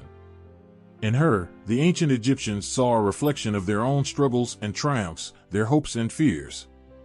She was a reminder that strength and creativity, war and weaving, could coexist in a single, harmonious being. The threads of Neith's story are woven into the very fabric of Egyptian mythology, her influence felt in every corner of their beliefs. To the Egyptians, Neith was more than a goddess, she was a presence that underscored the interconnectedness of all things, the delicate balance between creation and destruction. Her loom never rested, her bow never faltered.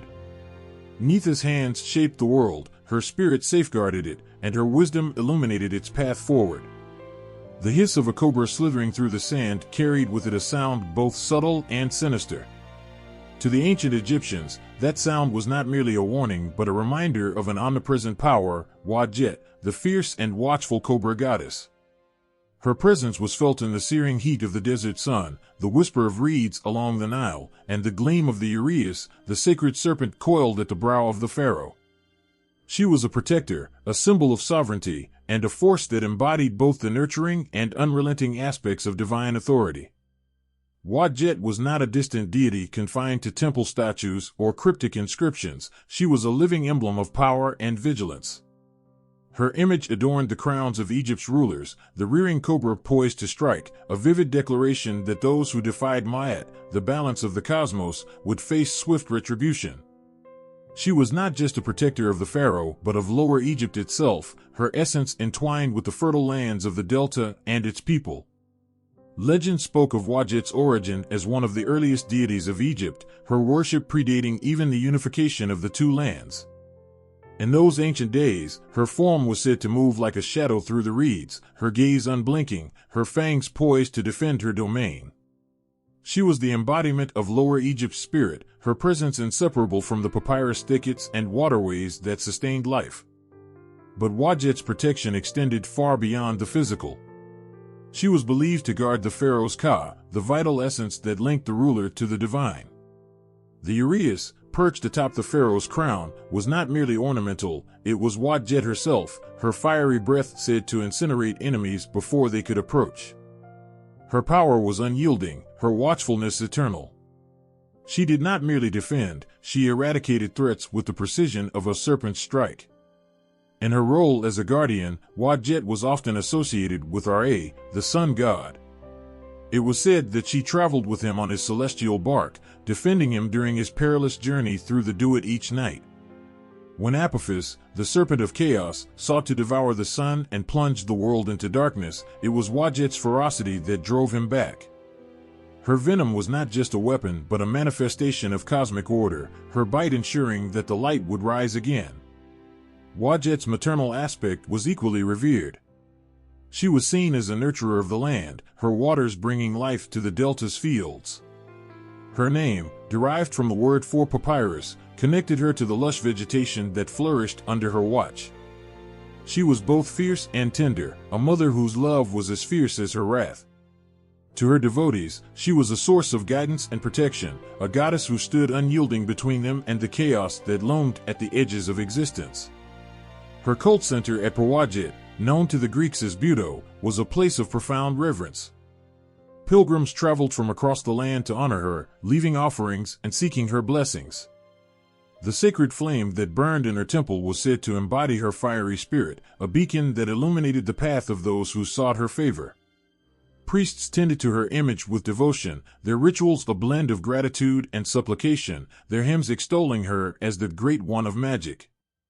Wadjet's influence was not confined to the physical realm. In the afterlife, she stood as a guardian of the deceased, her venom protecting the souls of the righteous from the forces of chaos. Her image was inscribed on amulets, her name invoked in prayers, her power a constant reassurance in the face of uncertainty. To wear her symbol was to carry her protection, to feel her presence as a shield against harm. The cobra, coiled and ready to strike, became more than a creature in the eyes of the ancient Egyptians, it was a manifestation of Wadjet's essence. Her gaze, unyielding and penetrating, was said to pierce through deception, her movements a reminder of the delicate balance between life and death. She was the pulse of the land, the guardian of its people, and the fiery spirit that refused to yield to chaos. Even as centuries passed and the sands of time buried her temples, the memory of Wadjet endured. Her image, forever poised at the pharaoh's brow, continued to remind those who looked upon it of her unwavering vigilance. She was not just a goddess of the past, but an eternal presence, her power etched into the soul of Egypt itself.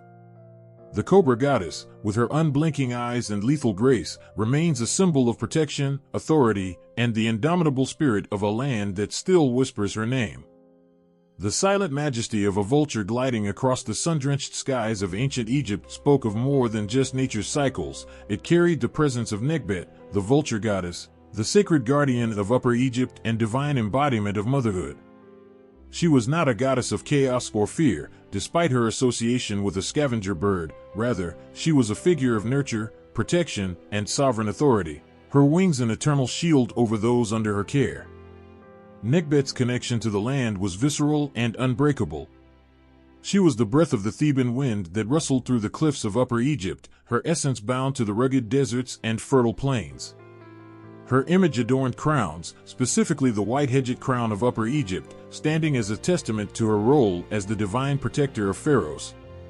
She was more than a symbol, she was a living force, woven into the fabric of Egypt's identity. Her protection extended to the pharaoh himself, her wings outstretched above the king's head in countless depictions, offering both sanctuary and divine favor. Nekhbet was not a distant deity whose powers were invoked sporadically. She was a constant presence, a vigilant guardian who stood watch over the ruler and his realm. To her, the pharaoh was not just a king but a child under her care, and she watched over him with the fierce devotion of a mother defending her young. In one of her most evocative forms, Nekhbet appeared as a vulture with her wings spread wide, clutching the shin ring of eternity in her talons. This image spoke of her dual nature, both nurturing and eternal. Her care was not fleeting but enduring, as timeless as the stones of the Nile temples. She was a goddess who embodied stability and protection, her vigilance unbroken even in the darkest of times. The vulture, often misunderstood in modern eyes, was revered by the ancient Egyptians as a symbol of purity and maternal care. Nekhbet's association with the bird was a reflection of her ability to provide sustenance and her unyielding dedication to her role as protector. Unlike other birds of prey, the vulture was seen as selfless, feeding on what was already dead and thus not taking life unnecessarily. This characteristic mirrored Nekhbet's nurturing side, her focus on preserving life rather than destroying it. Nekhbet's maternal aspect extended beyond the pharaoh to all of Egypt. She was called upon during childbirth, her presence believed to shield both mother and child from harm. Her name was invoked in prayers for safe delivery, and her protective spirit was said to hover over newborns, her unseen wings offering comfort and safety. To the people, she was not just a goddess of the elite but a protector of the vulnerable, a divine mother who cared for all her children. Her temple at Nekheb, known as El-Kab in modern times, was a sanctuary of profound importance. Pilgrims journeyed there to offer their prayers and gifts, seeking her blessings for protection, health, and prosperity. The priests who served her performed rituals that emphasized her role as a guardian, their chants filling the air with words of devotion.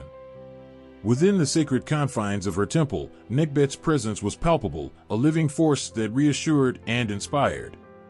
Nekhbet was also a counterpart to Wadjet, the cobra goddess of Lower Egypt.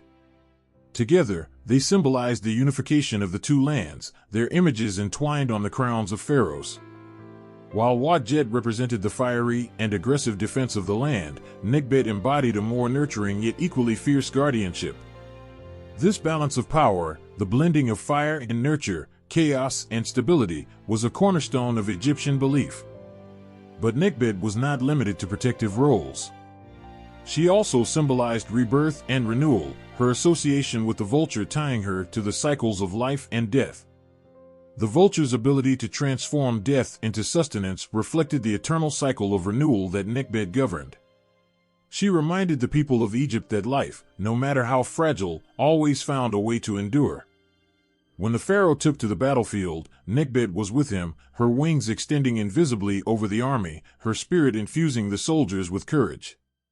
She was the essence of divine legitimacy, a reminder to allies and enemies alike that the ruler's authority was sanctioned by the gods.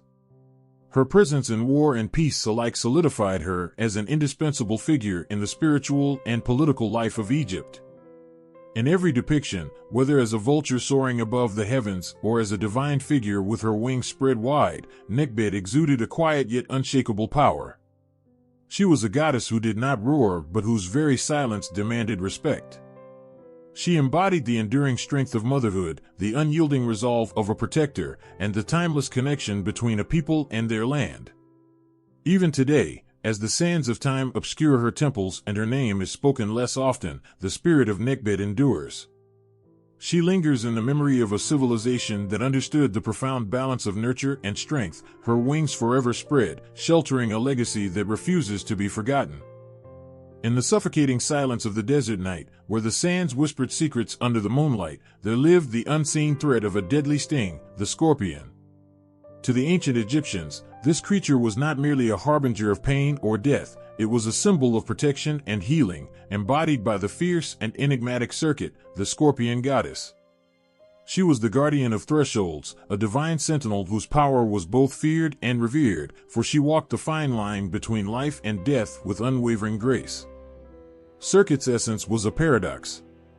She wielded the venom of the scorpion, a substance capable of both killing and curing. It was this duality that made her so vital to the Egyptians. Her presence was invoked in times of danger, when the venom coursing through the veins of the bitten called for divine intervention. Serket was the unseen force guiding the healing process, the one who could neutralize the poison and restore balance. To call upon her was to place one's life in the hands of a deity who understood the fragility of existence. Her connection to scorpions was not one of mere symbolism. Serket's power lay in her ability to command and control these creatures, transforming them from threats into protectors. Mothers would call upon her name to safeguard their children, praying for her to keep the venomous creatures at bay. Travelers venturing through the treacherous deserts sought her favor, trusting her to shield them from unseen dangers lurking in the sands. To the Egyptians, Serket was both a shield and a sword, her presence a guarantee of safety against nature's cruelties. Yet, her influence extended far beyond the physical realm. Serket was deeply tied to the mysteries of the afterlife. It was she who protected the canopic jar containing the intestines of the deceased, ensuring their safe passage to eternity. This role made her a guardian of transformation, overseeing the delicate journey from life to death and beyond. Her presence in the tombs was a silent reassurance to the departed and their loved ones, a promise that even in death, they were not alone. Legend spoke of Serket as a healer and protector in times of great peril. One tale described her aiding Isis, the goddess of motherhood and magic, during her desperate search for the dismembered body of Osiris. Serket guarded Isis against the stings of scorpions and other dangers, her loyalty unshakable. It was said that Serket even taught Isis the secrets of venom, allowing her to use it not as a weapon but as a remedy. This bond between the two goddesses symbolized the unity of protection and restoration, a sacred partnership that highlighted Serket's role in the divine order. Serket's iconography was as striking as her power. She was often depicted with a scorpion poised upon her head, its pincers and tail a constant reminder of her dominion over life's most precarious moments. This image was not meant to intimidate but to command respect. To the Egyptians, her scorpion crown was a declaration of her authority over the natural and supernatural worlds. It was a mark of her ability to control chaos and bring harmony where it was most needed. In the daily lives of the Egyptians, Serket was a constant presence, even if her name was not always spoken aloud. Her spirit resided in the amulets worn by those who feared the sting of scorpions and other venomous creatures. Her essence infused the incantations whispered by healers as they worked to draw poison from a wound. Every prayer for protection, every gesture of healing, was a tribute to the scorpion goddess, whose reach extended into every corner of life. But Serket's power was not limited to physical ailments. She was also a protector of the soul, a guide through the intangible dangers that threatened one's spiritual well-being. Her role as a mediator between life and death gave her a unique understanding of the human condition. She knew the fears that gripped the heart, the struggles that weighed down the spirit, and the courage it took to face the unknown. In her silent way, Serket offered solace to those who sought her aid, her presence a balm for both body and soul. The Egyptians understood that life was a delicate balance, a precarious dance between chaos and order, danger and safety. Serket was the embodiment of this balance. She was the goddess who turned venom into salvation, fear into faith, and death into transformation. Her scorpion allies, though feared by many, were a testament to her ability to harness the wild forces of nature for the greater good. Even as the sands of time buried her temples and the echoes of her worship grew faint, Serket's legacy endured. She remains a symbol of resilience and protection, a reminder that even in the face of life's most formidable challenges, there exists a power capable of turning pain into healing and danger into safety. In the quiet moments of the desert night, when the scorpions crawl and the stars watch silently from above, one can still feel her presence, a guardian unseen but always near. In the heat of ancient Egypt, where the sun beat down relentlessly on the sands, there arose a man whose genius would transcend time. Imhotep, a mortal born of flesh and blood, climbed the ladder of greatness not through conquest or divine birthright, but through intellect, skill, and an unwavering desire to better the world. His name, whispered with reverence, would echo through history as both a builder of stone and a healer of wounds, a mortal who ascended to the ranks of gods. Imhotep's origins were humble. Born during the reign of Pharaoh Djoser in the Third Dynasty, he was not a prince or a warrior. Yet, his brilliance quickly set him apart. With a mind that seemed touched by the divine, he mastered disciplines that few could even fathom. Architecture, medicine, astronomy, and poetry, Imhotep excelled in all. But it was his revolutionary contribution to architecture that first etched his name into eternity. It began with stone. Before Imhotep, Egyptian structures were modest, constructed of mud bricks that crumbled under time's relentless hand. But Imhotep envisioned something greater, something eternal. Commissioned by Djoser, he designed the step pyramid of Saqqara, a monumental structure unlike anything the world had seen. Rising in tiers toward the heavens, it was a ladder to the divine, a testament to human ingenuity and devotion. The step pyramid was not merely a tomb, it was a declaration that the mortal could create the eternal. As the pyramid rose from the desert sands, so did Imhotep's renown. He became the pharaoh's closest advisor, a man whose wisdom was sought in matters both earthly and divine. But Imhotep's brilliance extended beyond stone and mortar. He was a healer, a physician whose understanding of the human body bordered on the miraculous. Ancient texts credit him with pioneering medical practices that were centuries ahead of their time. He treated injuries, prescribed remedies, and even performed surgeries, earning the gratitude of those whose lives he saved. Imhotep's approach to medicine was revolutionary because it combined practical knowledge with spiritual insight. He understood that healing was as much about the soul as it was about the body. He treated his patients with compassion, recognizing their humanity even as he fought to save their lives. In a world where illness was often seen as a curse from the gods, Imhotep became a beacon of hope, proving that knowledge and care could triumph over fear and despair. His fame grew to such heights that he was eventually deified, a rare honor for a mortal. Imhotep was worshipped as a god of medicine and wisdom, his name invoked in prayers for healing and guidance. Temples were erected in his honor, and his followers believed that his spirit continued to aid humanity from the divine realm. The Greeks, centuries later, would equate him with Asclepius, their god of healing, a testament to the enduring legacy of his genius. But Imhotep's deification was not merely the result of his achievements, it was a reflection of the profound impact he had on those around him. He was not just a man of science, he was a man of empathy. He saw the potential for greatness in humanity and dedicated his life to unlocking it. Whether he was designing structures that defied time or healing wounds that threatened life, Imhotep approached his work with a sense of purpose that inspired awe and gratitude. Even after his death, Imhotep's influence endured. His teachings in medicine and architecture became the foundation for future generations. Physicians and architects looked to his example as they sought to push the boundaries of what was possible. His story became a symbol of what humanity could achieve through knowledge, creativity, and compassion. Today, the step pyramid still stands, its ancient stones a silent witness to Imhotep's genius. And though millennia have passed, his name continues to inspire those who dare to dream beyond the ordinary. Imhotep reminds us that greatness is not reserved for the divine, it is within the reach of those who dare to use their gifts to make the world better. In the dim light of the Nile's edge, where the waters met the fertile land, there emerged a symbol of life so humble yet profound, a frog. Among the reeds and the whispers of the river, Hecate, the frog goddess, watched over the cycles of existence, a guardian of beginnings, a harbinger of rebirth. Her essence was woven into the rhythm of life itself, a divine midwife ensuring the continuation of creation. To the ancient Egyptians, Hecate was more than a deity, she was a force of nature, her presence felt in every breath of new life. The frog, her sacred symbol, was no ordinary creature in their eyes. It appeared in abundance after the annual inundation of the Nile, the very lifeblood of Egypt. As the waters receded, they left behind a fertile land teeming with life, and with it, an explosion of frogs, a vivid reminder of nature's renewal and the promise of sustenance.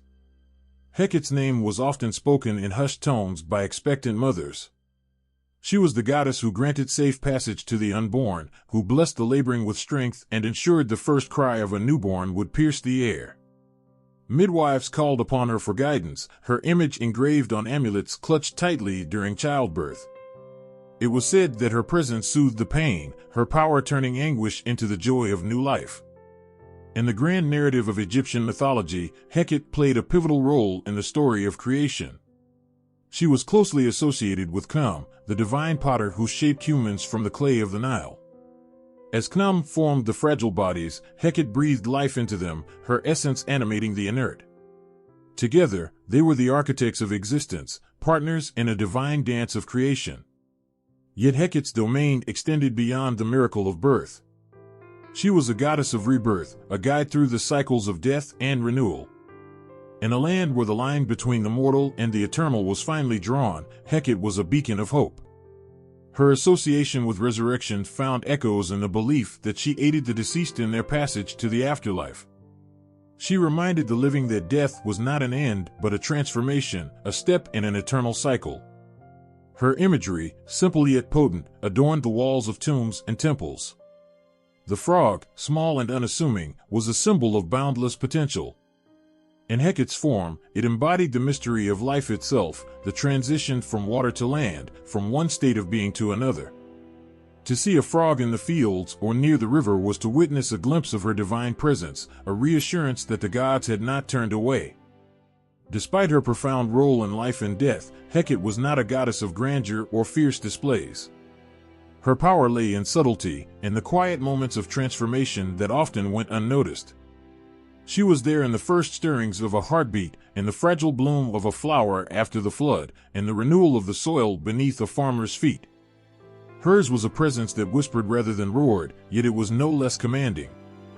The people of Egypt revered Hecate not just out of fear or obligation, but with genuine gratitude. She was the unseen hand that guided life's most delicate processes, the ever-present assurance that life would continue. Her worship was intimate and personal, woven into the daily lives of those who depended on her blessings. As the Nile ebbed and flowed, as kingdoms rose and fell, Hecate remained. The frog song echoed across the waters, a reminder of her enduring promise that no matter the hardship, life would persist. In the face of uncertainty and change, she was a constant, a goddess who embodied the quiet yet unyielding force of creation. Beneath the canopy of the starlit heavens, where the cosmos spread its delicate balance of order and chaos, a dark force slithered in eternal defiance.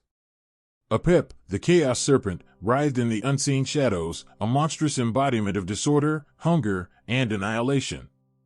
His name was spoken with dread, his presence felt in the moments when the world trembled, when night seemed too long, and when the sun hesitated on the horizon. Apep was no ordinary foe. He was vast, immeasurable, a serpent whose coiled body stretched beyond comprehension. He was born not of creation but of the void, an eternal reminder that even in a world crafted by gods, chaos is never truly vanquished. His skin, darker than the deepest abyss, shimmered with an unsettling light, as though it absorbed all hope and reflected only terror. His eyes, glowing like twin embers, pierced the veil of mortal and divine alike, burning with the hatred of all that stood against him. Every night, as Ra, the sun god, embarked on his perilous journey through the Duat, the underworld, Apep waited. He lurked in the waters of Nun, the primordial chaos from which all existence emerged, ready to strike. His attack was relentless, his goal singular, to devour the sun and plunge existence into endless night. To the ancient Egyptians, every dawn was a testament to a battle fought and won, a fragile victory over the abyss. The clash between Ra and Apep was no ordinary combat. It was a cosmic war, a struggle for the very fabric of existence. As Ra's solar bark glided through the Duat, Apep rose from the murky depths, his hissing roar shaking the underworld. The gods aboard the bark, Ma'at, the goddess of order, Set, the fierce warrior, and others, stood as guardians, their combined might barely enough to fend off the serpent's onslaught. Set, often seen as chaotic himself, was the paradoxical hero of these battles, wielding his spear with unmatched ferocity to protect the balance of the cosmos. But Apep was more than a physical threat. He was the embodiment of everything that defied the natural order, storms that destroyed harvests, plagues that swept through villages, and the fears that crept into the hearts of the faithful. His presence was felt in every shadow, every whisper of uncertainty. To the people of Egypt, he was the chaos that waited at the edges of their ordered lives, a reminder that even the gods were not immune to the forces they sought to control. priests of Ra waged their own battles against Apep in the mortal realm. Rituals were performed at temples to ensure the sun's safe passage through the Duat. Effigies of the serpent were created and then violently destroyed, their dismemberment symbolizing humanity's defiance of chaos. The priests chanted spells of protection, invoking the gods to stand firm in the nightly struggle. These rituals were acts of faith, but also acts of resistance, asserting humanity's place in the delicate dance between order and disorder. Yet, for all his terror, Apep was not invincible. The dawn itself was proof of his defeat, the sun's golden rays a beacon of hope that chaos, though eternal, could be held at bay. But the Egyptians understood that Apep was never truly destroyed. He was a force of nature, a reminder that the balance of the universe required both light and shadow, order and chaos. His defeat was temporary, his resurgence inevitable, a cycle as unending as time itself. In their hearts, the Egyptians carried a duality of fear and respect for Apep. He was the enemy of the gods, yet his existence gave meaning to their struggles. Without the threat of chaos, the triumph of order would hold no significance. Apep was a mirror to the fragility of life, a force that demanded vigilance and courage. To face Apep, even in thought, was to acknowledge the darkest parts of existence and to find strength in standing against them. As the sun rose each morning, its light banished the shadows, and the serpent retreated to his hidden lair.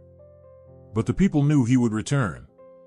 In Apep's endless assaults, they saw their own struggles reflected, the battles against despair, the perseverance needed to hold on to hope, and the resilience to fight for another day. Apep, the chaos serpent, was a reminder that even in the face of overwhelming darkness, the light could prevail, but only if they were willing to fight for it. In the warm glow of the hearth, where shadows flickered and children giggled, a figure stood watch. Small in stature but mighty in presence, Bes was no ordinary god. He was the guardian of homes, the fierce protector of families, and the ever-watchful sentinel against the unseen terrors of the night. Though his form might inspire surprise, a stout figure with wild hair, a protruding tongue, and a lion's mane-like beard, his presence brought comfort. Bes was not a god to be revered in distant temples. He lived in the heart of every home, a defender of the ordinary moments that make life whole. Bes wasn't a god who sought grandeur. Unlike the towering statues of Ra or the intricate shrines of Isis, his image adorned the walls of humble households. Carved into headboards, painted on walls, or molded into amulets, Bes was always there, standing between his people and harm. His appearance, though unconventional, was his weapon.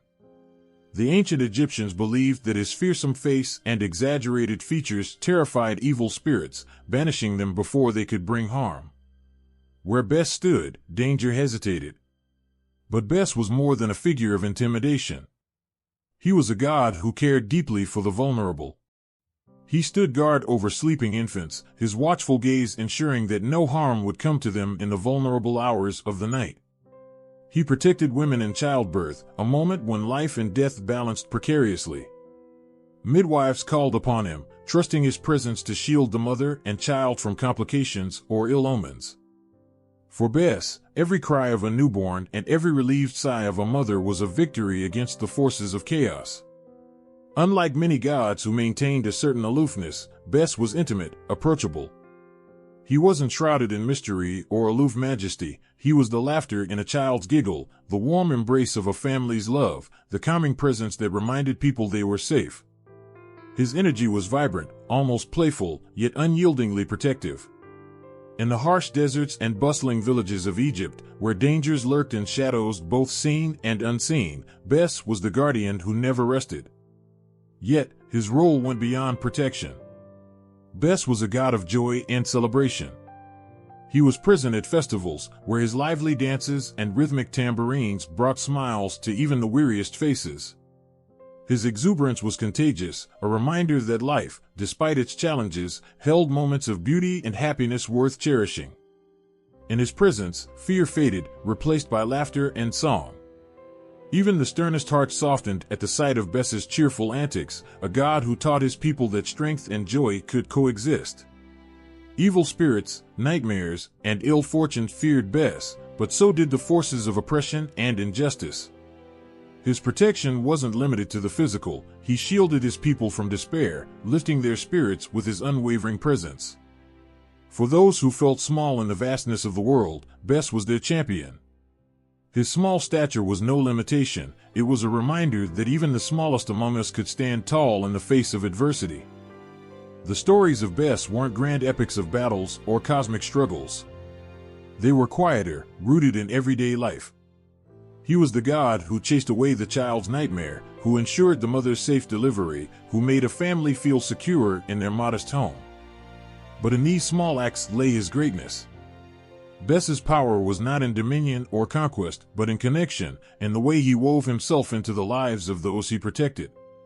As the hearth's fire dimmed and the household settled into sleep, Bes remained vigilant. His eyes scanned the shadows, his posture unwavering, his spirit tireless. The night might be long, and dangers might whisper at the edges of dreams, but with Bes standing guard, fear had no place. In the quiet stillness of the night, where the Nile's waters shimmered under the moonlight, the silhouette of a massive figure emerged in the imaginations of the ancient Egyptians. Tauret, the goddess with the body of a hippopotamus, the tail of a crocodile, and the paws of a lion, was not a figure to inspire fear, but one of immense comfort. She was a protector, a nurturer, and the embodiment of fierce love and unwavering guardianship. Tauret's form was a reflection of her purpose. The Egyptians revered the hippopotamus for its strength and ferocity, especially the protective instincts of a mother defending her young. In the wild, the sight of a mother hippopotamus charging to defend her calf was a force to be reckoned with, and Tauret carried that same energy into her divine role. She was the guardian of mothers, the shield of pregnant women, and the protector of newborns, her presence ensuring the fragile moments of life were wrapped in her care. Her image was ubiquitous in homes across the Nile Valley, a familiar and comforting sight. From small amulets worn by expecting mothers to carvings in household shrines, Tauret was a constant companion. Her wide grin, with its tusked mouth, might seem startling at first glance, but to those who understood her purpose, it was a reassuring smile. Her robust form, so unlike the elegant figures of Isis or Hathor, spoke of stability, strength, and the endurance of life itself.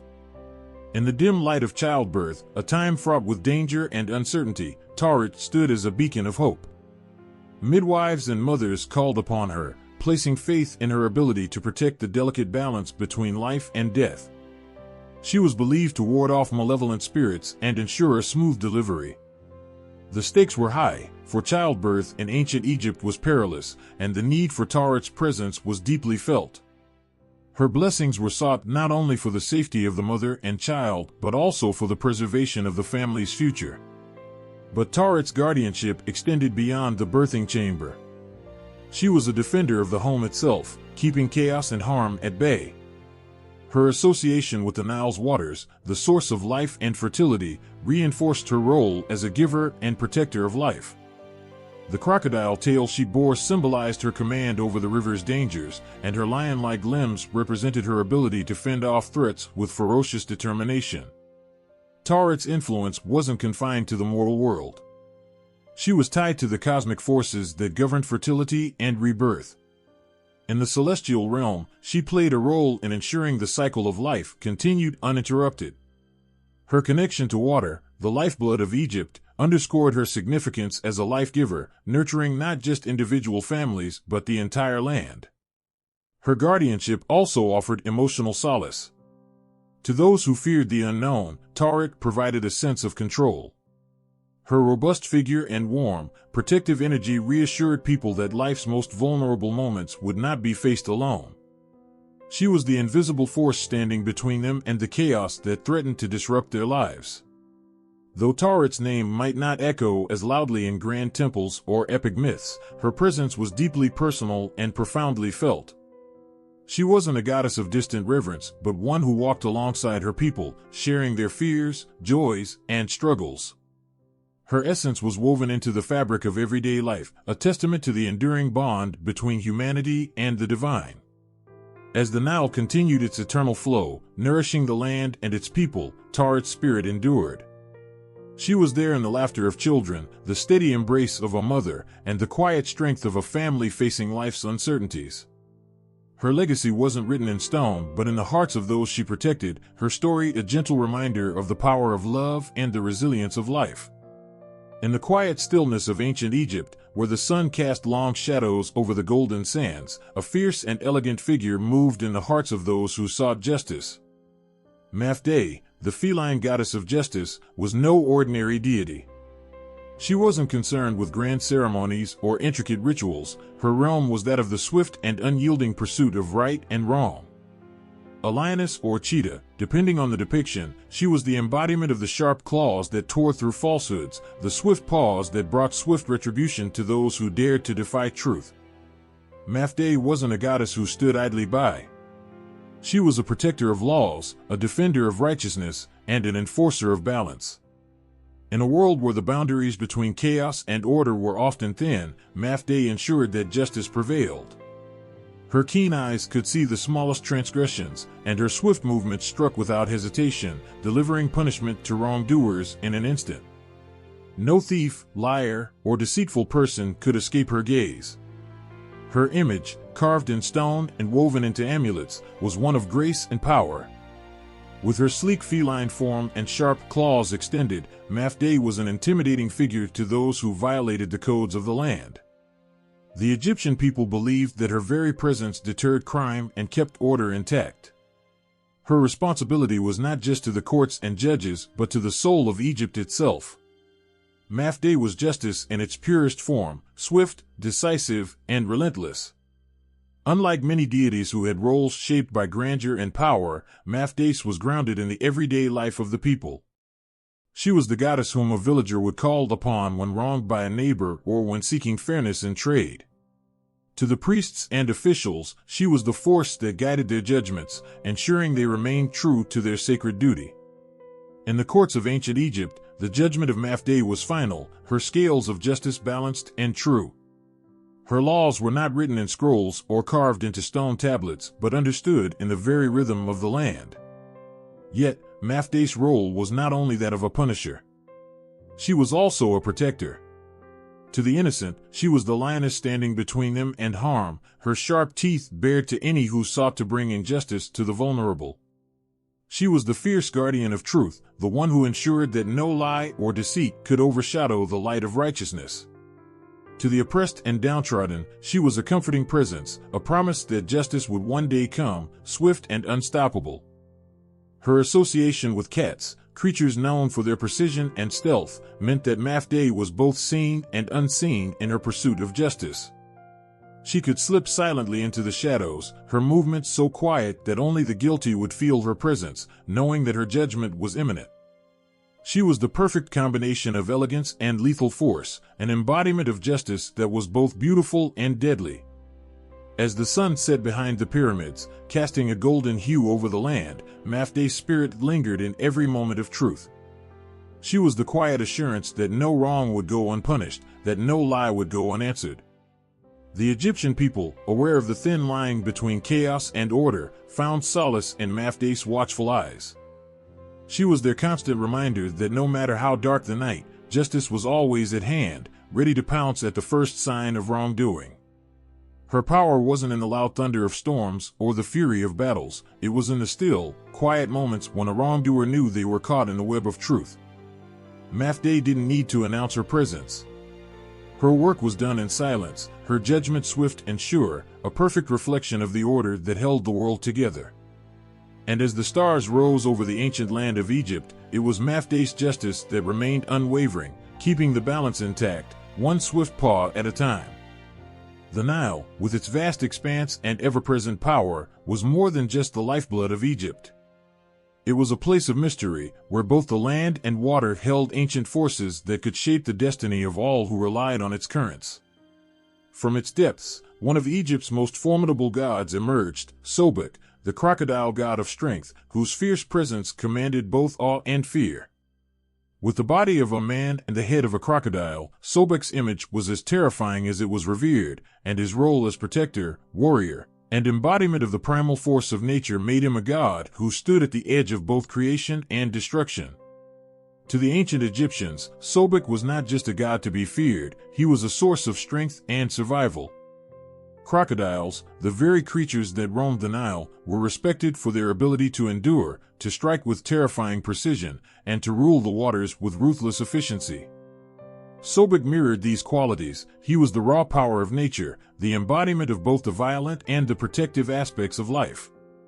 His was a god of contradictions. He was a force of nature capable of devouring his enemies, but also the one who kept the world in balance, ensuring that the Nile's floods were controlled, the land fertile, and the people safe from harm. The sight of Sobek was meant to inspire fear and respect in equal measure. His eyes, piercing and cold, reflected the depths of the Nile itself, while his crocodilian jaws, ever poised, symbolized a lethal capacity to destroy any who threatened the kingdom. His massive frame was a reminder that strength could both create and destroy, that the waters that nourished Egypt could also consume those who dared to challenge them. His teeth, sharp as the very weapons used by Egypt's soldiers, reminded all that he could strike swiftly and without mercy. Yet Sobek's strength wasn't only about fear, it was also about survival. He protected the weak, the helpless, and those who relied on the Nile for sustenance. To the Egyptians, Sobek was a divine warrior, whose strength was unmatched on the battlefield. He was the one who defended the pharaoh in times of war, the fierce force that helped protect the kingdom from invading enemies and natural catastrophes. The pharaohs, the mortal rulers of Egypt, wore Sobek's image with pride, for he symbolized not only physical strength but also the spiritual power required to maintain order in a chaotic world. His association with military power and protection was vital in the ever-present struggle for survival. But Sobek's power was not limited to battle and war. He was also a god of fertility and abundance, bringing the rains and floods that made the soil rich and capable of supporting life. He was seen as a provider, not just a destroyer, and his fierce and sometimes frightening nature was balanced by his role as a giver of life. His ability to control the Nile's waters meant that he had dominion over the growth of crops, the health of livestock, and the very existence of Egypt's people. Sobek was both the creator and the destroyer, and both aspects were essential for the world to continue. For those who lived near the Nile, Sobek's presence was a constant. Fishermen, farmers, and traders all respected his power, knowing that he controlled the life-giving waters of the river. His followers believed that invoking his name could bring protection from the dangers that lurked beneath the surface of the river, be they crocodiles or the less visible forces of chaos. To them, Sobek was the ultimate guardian of the Nile, the mighty protector whose strength kept the river in balance, ensuring prosperity for the kingdom. But Sobek's nature wasn't just about physical might. He was a reminder of the primal forces of the world, the aspects of nature and life that could never be tamed. He represented the wild, untamable part of existence, the side of life that was ruled by instincts, survival, and the unpredictable chaos of the world.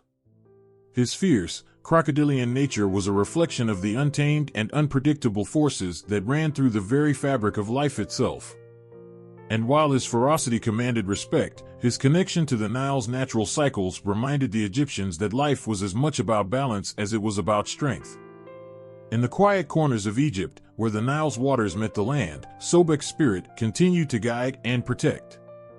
He was present in the roars of the Nile, in the sudden snap of a crocodile's jaws, and in the relentless power of the water that shaped the life of Egypt. For those who relied on the river, Sobek was both a threat and a lifeline, a reminder that survival came with a price, strength, courage, and the ability to navigate the raw forces of nature. His reign was not one of simple might, but of the fierce balance between creation and destruction that kept Egypt's world turning. In every splash of water, and every ripple along the Nile, Sobek's presence lingered. He was a god of strength and survival, the embodiment of nature's power that could either create or destroy in the blink of an eye. For all who lived in the shadow of the Nile, Sobek was a reminder that strength was not just about physical prowess, it was the ability to endure, to adapt, and to survive in a world governed by forces far greater than any one man could understand. The sun had barely risen, casting its golden light over the massive stone pillars that rose like giants from the earth. As the first rays touched the temple walls, the intricate carvings began to come to life, telling stories of gods and kings, of triumphs and tribulations, and of a world where the divine and the earthly intertwined in the most sacred of ways.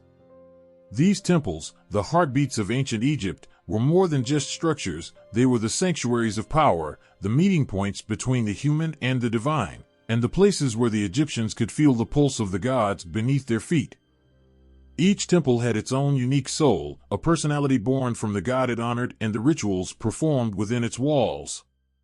The mighty columns, the vast courtyards, the sacred pools, and the hidden chambers, all were designed to make the gods feel at home.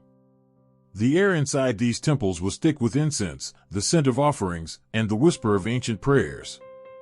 It was here, in these hallowed spaces, that the gods were believed to dwell, to watch over the land, and to receive the devotion of their followers. One of the most renowned temples was that of Karnak, a sprawling complex dedicated to the great god Ammonius.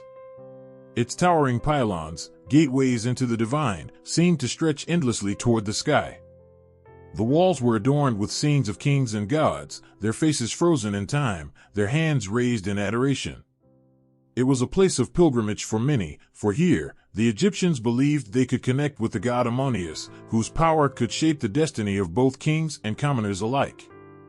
The temple's vastness was overwhelming, its size a reflection of Ammonius' supremacy, a god who was believed to be the king of all gods, reigning over both heaven and earth. Then there was the majestic temple of Luxor, where the great pharaohs were said to have been born in the eyes of the gods. Its massive obelisks reached toward the heavens like the fingers of the gods themselves, while the courtyard echoed with the sounds of ritual prayers and the footsteps of priests. It was a place where the divine and the mortal world came together, where the king, believed to be a living god, would offer his praises to the gods in the most elaborate of ceremonies. The temple was not just a place of worship, it was a living, breathing part of Egyptian life, a space where the god's power was made manifest. But even the largest and most magnificent temples were not the only sacred spaces in Egypt. Smaller temples, located in villages and along the Nile, carried just as much significance in the daily lives of Egyptians. These smaller shrines were often dedicated to lesser-known gods and goddesses, but they were no less important. These temples were the spaces where ordinary Egyptians could come into direct contact with the divine. Whether it was the goddess Hathor, the protector of love and joy, or the fierce Sekhmet, the lioness goddess of war, the temples were the places where the gods' energies flowed freely into the world of men. The priests were the bridge between the mortal realm and the divine, their lives intertwined with the gods in ways that the common people could never fully understand. These men, often chosen for their deep knowledge of the sacred texts and rituals, held immense power. They were the keepers of the temple, the ones who knew the words to speak to summon the gods and the proper sacrifices to offer. Every morning, as the sun rose, they would enter the inner sanctum of the temple, where the statue of the god stood, and offer prayers, food, and incense, ensuring that the divine presence remained alive and strong. The daily rituals in these temples were essential to Egypt's sense of order, known as Ma'at, the balance that governed both the universe and the pharaoh's rule. Every act, from the simple act of lighting incense to the grand processions that accompanied the pharaohs, was meant to maintain harmony with the gods. To fail in the temple's rituals was to risk throwing the world into chaos. Thus, the role of the temples was not just religious, it was also political.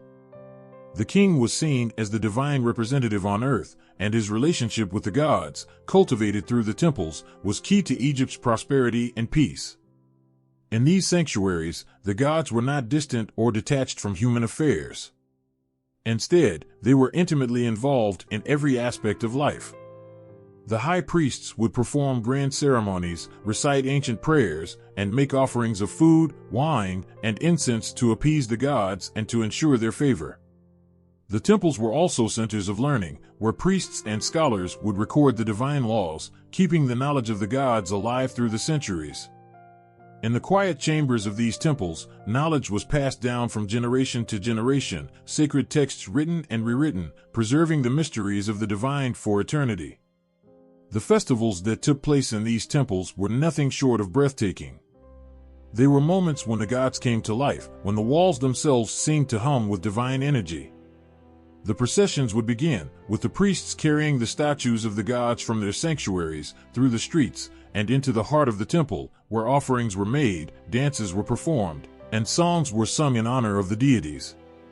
The people, in their finest clothes, would gather in the courtyards, joining in the celebrations, believing that through these rituals, they were keeping the balance of the world intact. And yet, amid the grandeur and power of these temples, there was a humbling truth: the gods were not always easy to please. The priests knew this better than anyone. Every act, every word, every offering had to be perfect. The gods, as powerful and majestic as they were, demanded nothing less than perfection. The pharaohs understood this, and their rule was often shaped by the demands of the temples.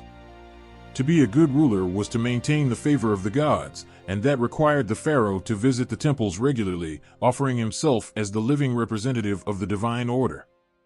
It is said that to enter the inner sanctum of a temple was to step into another world, a world where the gods watched over everything, their eyes ever present, their power ever potent. And in this world, where stone and incense met divine will, the people of Egypt felt the very pulse of the gods beneath their feet, and in the air they breathed. The temples were not merely buildings, they were gateways to the divine, and through them, the Egyptians sought to touch eternity itself. In the bustling streets of modern cities, where technology and speed dominate, there exists an ancient echo, a whisper of gods and goddesses who once ruled the Nile, their names now resurfacing in places unexpected.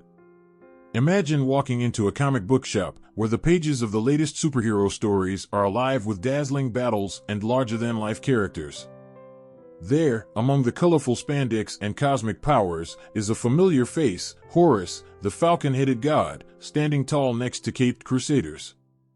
His fierce gaze and wings spread wide as if he's been plucked right from the myths of Egypt and thrown into the modern world.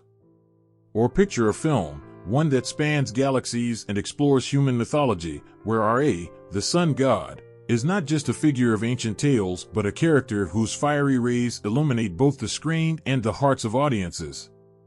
These gods, whose stories shaped civilizations for thousands of years, are far from being relegated to the dusty pages of history. In today's culture, their influence is undeniable, reappearing in literature, movies, video games, and even fashion. They have not just survived the passage of time, they have been reimagined, revitalized, and are now stars of the modern world, showing that mythology is never truly gone. It evolves, finds new forms, and continues to resonate in the most surprising ways. Take, for example, the 2016 film Gods of Egypt, where the gods walk among humans, battling for control of Egypt and the world. The film presents a vibrant, action-packed interpretation of the Egyptian pantheon. Ra, the powerful and radiant sun god, is transformed into a godly warrior, locked in a conflict that mirrors the power struggles of the ancient texts. While the film may take liberties with the myths, it succeeds in bringing the gods into a contemporary context, where they become part of a larger narrative that connects the ancient world to modern sensibilities. Beyond the screen, Egyptian gods have been resurrected in literature. In Rick Riordan's The Kane Chronicles, a trilogy for young readers, the gods of Egypt are brought into the 21st century, where they interact with modern-day teenagers who discover their ancient heritage. Horus, Isis, Anubis, and others are portrayed as powerful yet flawed deities, just as they were in the original myths, but now they guide and challenge the children who must save the world. Riordan's reimagining of the gods helps create a bridge for young audiences to connect with these ancient figures, blending adventure, humor, and history in a way that resonates with today's generation.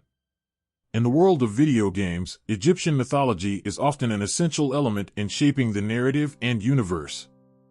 Games like Assassin's Creed Origins invite players to step into the shoes of an ancient Egyptian warrior, Bayek, where the temples, gods, and daily rituals of Egypt come alive in interactive ways.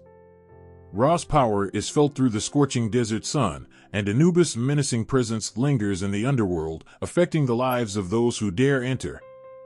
These games not only immerse players in the culture of ancient Egypt, but also reintroduce the gods in a modern, digital format. The gods no longer sit in their temples, waiting for worshippers to come. Instead, they are part of the immersive, virtual world that modern gamers experience firsthand. But the influence of these gods isn't confined to entertainment.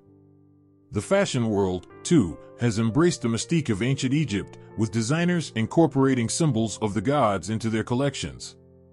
Egyptian-inspired jewelry, featuring the Eye of Horus or the scarab beetle, is highly sought after as people look for ways to connect with the divine, to harness the energy of gods who have transcended time. The symbolism of the gods, their power, and their beauty continue to captivate the human imagination, creating a direct line from the ancient world to the present. These gods also make their way into popular culture through the spiritual practices of people today. The worship of the Egyptian deities, though largely historical, still exists in some forms, where modern practitioners feel a connection to the past and seek guidance from the gods of Egypt. Ra, the sun god, remains a symbol of light and life, while Isis, the goddess of magic and healing, is revered for her nurturing and protective qualities. In this way, Egyptian gods transcend time and space, providing people with a means to tap into ancient wisdom and spiritual practices that resonate with the challenges of the modern world. But even outside of formal worship, the influence of Egyptian mythology lingers in our collective consciousness. Think of how often you hear the phrase Eye of Horus, or how the symbol of the Ankh has become a popular icon representing life and immortality. These symbols are not just relics of the past, they are living, breathing parts of modern culture. They appear on tattoos, jewelry, and even in fashion, showing just how deeply embedded the myths and symbols of ancient Egypt are in today's world. However, the presence of these gods in modern culture is not without complexity. The way they are reimagined or represented often raises questions about cultural appropriation, accuracy, and respect for the original beliefs. For example, the portrayal of gods in films or video games often blends ancient myth with contemporary storytelling techniques, which sometimes distorts their original meanings or roles. While this can lead to creative expressions that bring ancient myths to new audiences, it also brings to light the tension between preserving the integrity of ancient cultures and reinterpreting them for new purposes.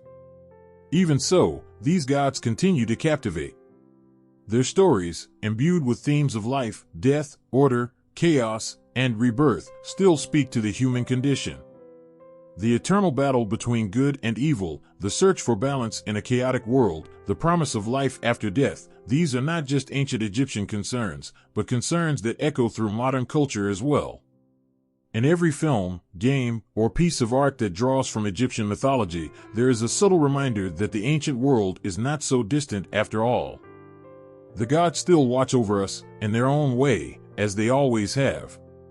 In the flicker of a movie screen, in the pages of a book, or in the symbol etched onto a piece of jewelry, Egyptian gods have found a new home in the modern world.